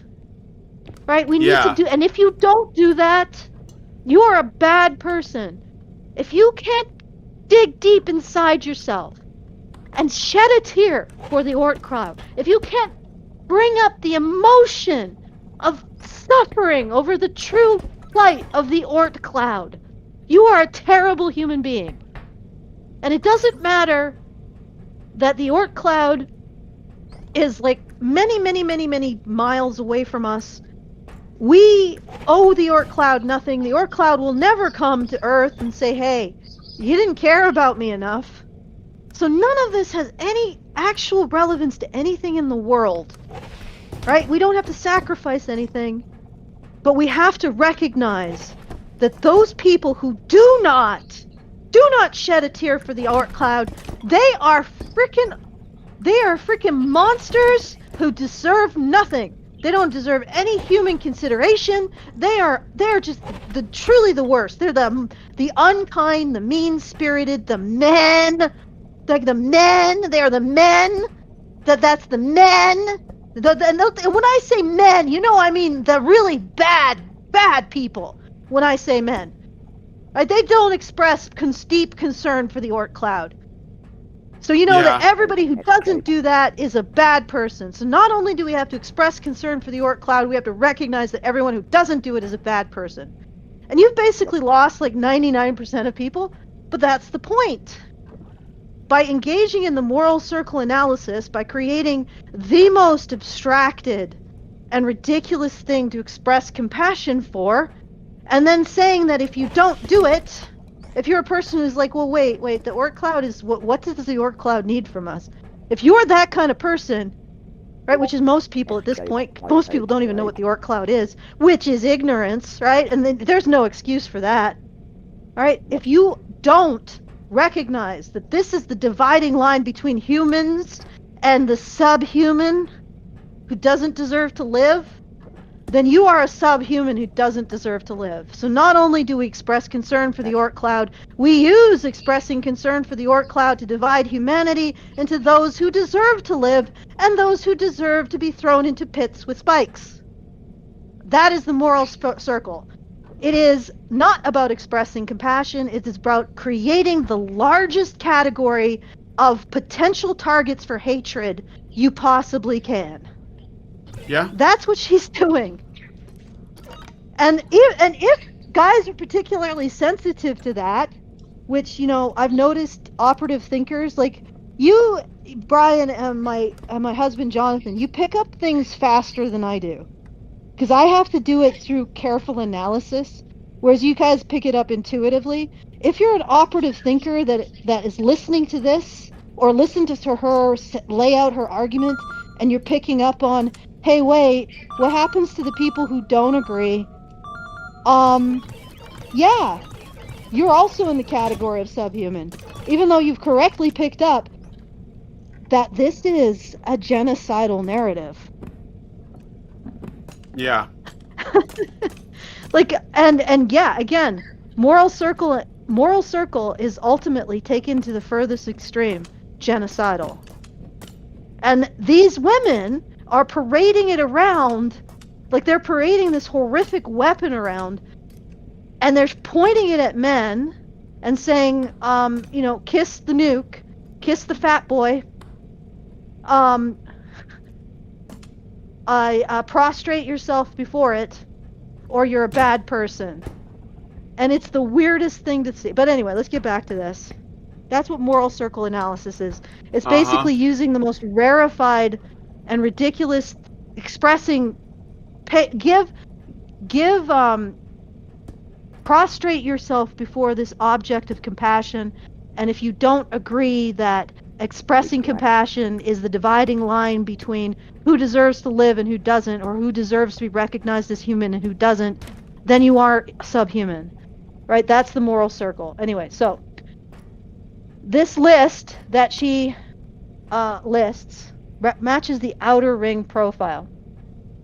Objects selected for inaccessibility. Diversity in arts and media. Organizations that are trying to curb violence. And also, when she means diversity in arts and media, it means removing an entire category of character that is men from arts and media. Organizations that are trying to curb violence, like no individual man can act on these. Yeah, that's what I keep saying, yeah. No individual man can act on these. There is no specific target that could demand a specific response. I guess you could donate to organizations that are trying to curb violence, but if you don't virtue signal about it, then you're not really doing it. Zero behavioral output specified. Nothing in the list can fail. There is no outcome against which performance could be checked. Verification by display, not by result. Stated method. Google them, watch clips, see and judge for yourself. The criterion is visibility of concern, not effect. Exemplars at maximum distance. Celebrities, unreachable, uncountable, and by her own reasoning chosen because they are legible to strangers. The reliable output of the system is hostility towards non-performers. The essay's actual behavioral product is the diagnosis of the objectors. So this is where we get to the payload of the essay. You get to hate somebody. In her case, you get to hate the men who object to her. Just be Pedro Pascal and virtue signal your allyship. Sacrifice care to men who may actually be doing all kinds of custodial things, taking all kinds of costs to deliver actual services to people, being told that they're not a real person, they're not a real virtuous person. I mean, they probably don't even think of them in terms of virtue, but it is an ethic, a work ethic, an ethic of care, and they're being told that this pampered Hollywood lapdog is a better man than them. A better person than them because he signals allyship, because what they do is no virtue, no ethic, nothing of benefit at all, even though they're keeping the lights on. Sacrifice care requires a real target and a real cost and a legible outcome. Her list supplies none of the three. The display structure. She quotes Kimmel in the effect that men are watched and judged by other men, names this as pathology, and then specifies a replacement performance and verification method for it. The structure is held constant, only the audience and the criteria change. She never claims to be removing the evaluative structure. She uses the language of escape, break out of the man box, enjoy their authentic lives, while the content is a new box, a new spec. It's a new box, a new set of expectations. What's being assessed is not conduct. Conduct has a completion state and accumulates acts over time, costly witnessed with a track record third parties can check. What she specifies is assessed from current state display. Watch clips, read stories, judge for yourself. The correct term is reputation or legibility. She uses character vocabulary, authentic, secure in yourself, not cosplaying, for something assessed by proxy, which severs it from the accumulation which would make it earnable. So she's she's using character vocabulary to describe a performance, which doesn't necessarily say anything about a person. Well, no, it says nothing about a person's internal character. I think that's ultimately the thing here. She is expecting people not only to express compassion for these things, but to say expressing compassion for these things describes something meaningful about the character of the people expressing compassion. And it doesn't. Compassion is costless, and like virtue signaling is costless. Display is deniable. If character is inferred from stance, any stance can be reread as performance, insincerity, or cover. No move forecloses on an adverse reading. In the essay, the men who agreed are saner, and the men who objected are diagnosed. Agreement and objection both resolve into a sanity verdict. So even if you agree, it's never permanent. You have to constantly be in a state of signaling your agreement, signaling your abdication of your masculinity or your renunciation of your masculinity. The evaluator changes, the position does not. Her diagnosis is that men are damaged by being ranked by other men. She then performs a ranking. Most men don't like the Andrew Tates of the world, but they do adore the Pedro Pascals.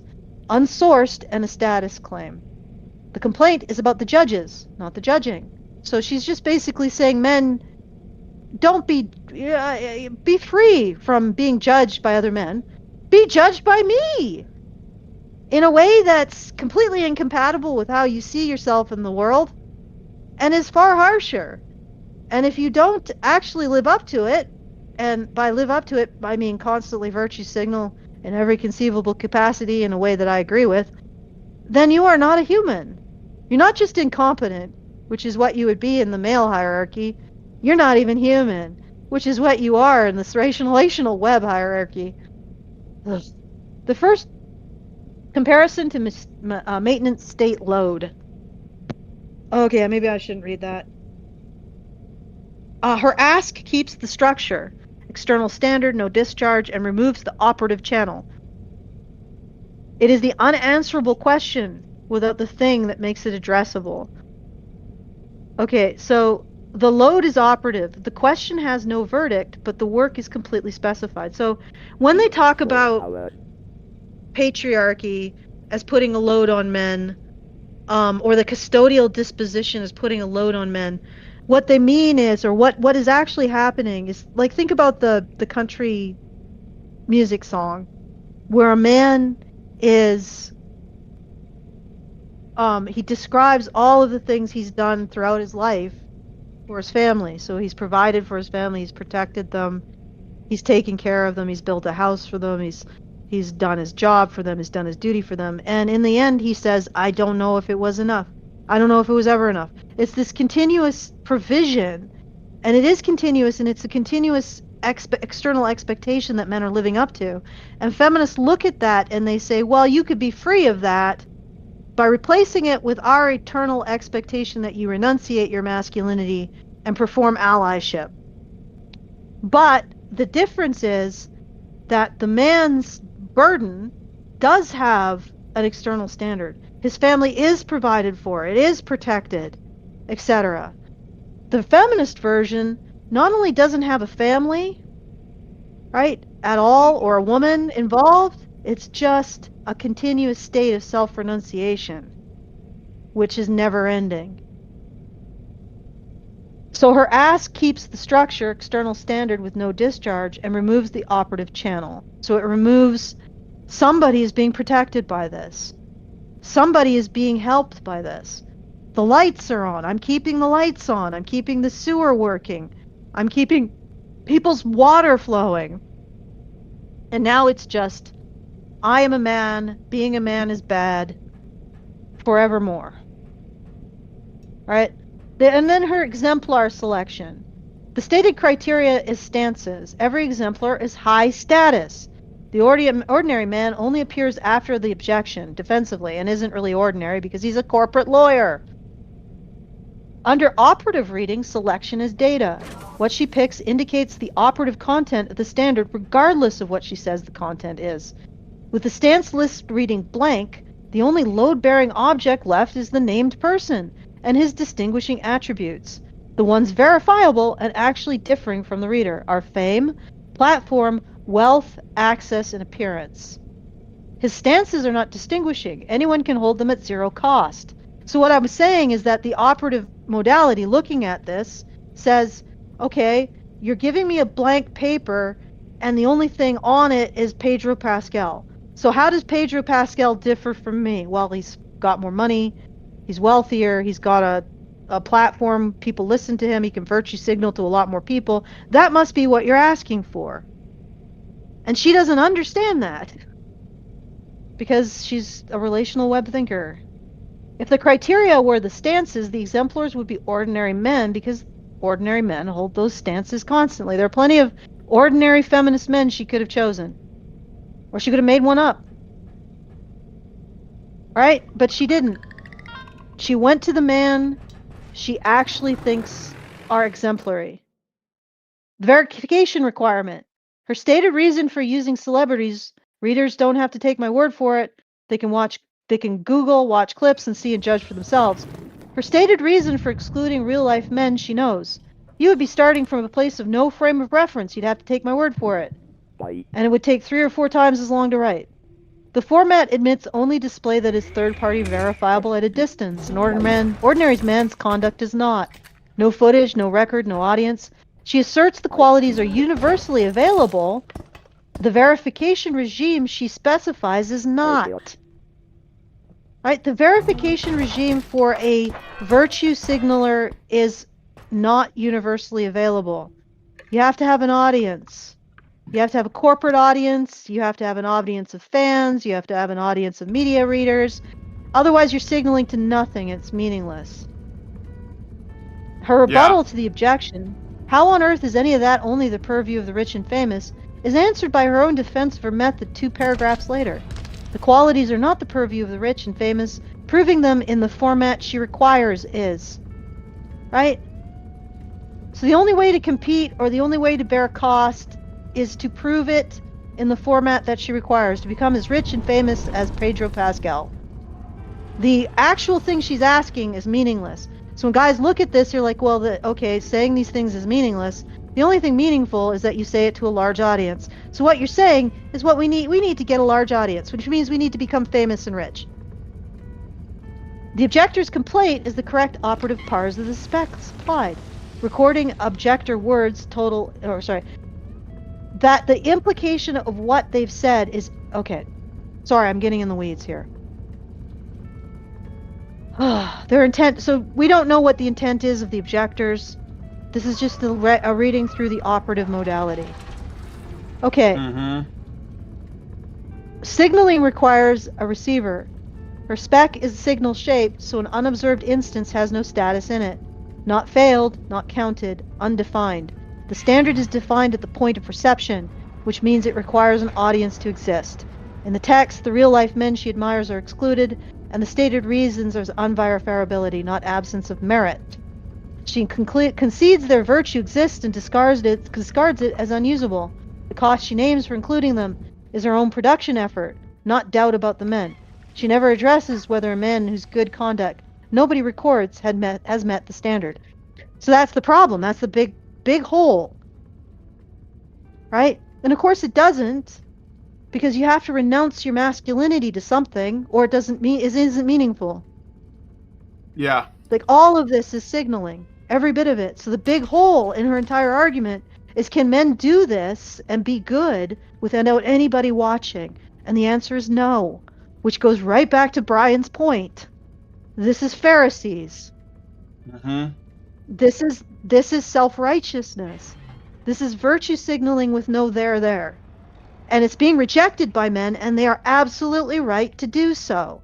And any man who's listening to this and reading the schlock that she's putting out, you will get nothing from following it except making the world a worse place. You know, be proud. Or you don't even need to be proud, but just recognize you don't need to renunciate being a man who thinks that doing things in the world makes the world a better place rather than virtue signaling about things you do nothing for. Who recognize that virtue signaling about things you do nothing for is costless, meaningless, and reflects in no way on people's actual character. So if she can have this list of things you should virtue signal for as much as she wants, but it does not mean anything. And it does not indicate the character of men if they don't want to virtue signal it. It has absolutely nothing to do with that. Nor is virtue based on doing works that maintain infrastructure, that build things, that transport things, that make things happen for people, nor is virtue, or nor are the ethics related to men, the men who do that. They are not inferior, ethically inferior to this woman. In fact, I would argue they are superior to this woman or all of her male allies. And embracing this makes the world a worse place. Embracing this retarded hierarchy makes the world a worse place to be. And the individuals who assert that virtue signaling says anything about character should probably grow up. All right, I'm done. All right. Well, everybody left the game, so I guess we should just end the show. Yeah. Sorry, guys. All right, so if you would like to send us a message at any time after the show is over, hopefully my voice isn't too weird, because my little thing that comes off and records my voice is in a weird position. If you would like to send a message at any point after the show is over, do so at feedthebadger.com/justthetip. Very best way for you to send a message and a tip. And if you would like to support the show, you can do so at feedthebadger.com/support. We are in the last month, 2 weeks, like less than 2 weeks, like 11 days. So get that support in if you want, to make sure that we can bring you this. We can bring you the counter argument to regarding virtue signaling as more moral, more ethical, and more important to society than getting things done. Right? Okay? You want to keep that message alive? Then support us at feedthebadger.com/support. And finally, if you want to join us in the community and hear more about the frameworks that I use to analyze stuff, you can do so at badgernation.online. I'm going to hand it back to Brian because this has been one hell of a long show. Yeah. All right. I'm just going to read Dark Kikimora Super Chow real quick, and then we're going to end it. So he gives us $5 and says, have you ever spent hours talking with a woman and then suddenly realize you've talked about absolutely nothing at all that entire time? Yes. All right. So if you guys like this video, please hit like, subscribe if you're not already subscribed. Hit the bell for notifications. Leave me a comment. Let us know what you guys think about what we talked about on the show today. And share the video because sharing is caring. Stuck. I got what? I think I'm stuck in that smiley face. No, it's No, I wasn't pissed. I was looking pissed. Okay, sorry. Keep going. Yeah. Okay. So yeah, if you guys like this video, please hit like, subscribe if you're not already subscribed. Hit the bell for notifications. Leave us a comment. Let us know what you guys think about what we talked about on the show today, and share the video because sharing is caring. Thanks so much for coming on this episode of this extra long 4-hour stream, and we'll talk to you guys in the next one. Men's rights activists are machines, dude. Okay? They are literal machines. They are talking point machines. They are impossible to fucking deal with, especially if you have like a couple dudes who have good memory on top of that too. Holy shit, you're fucked.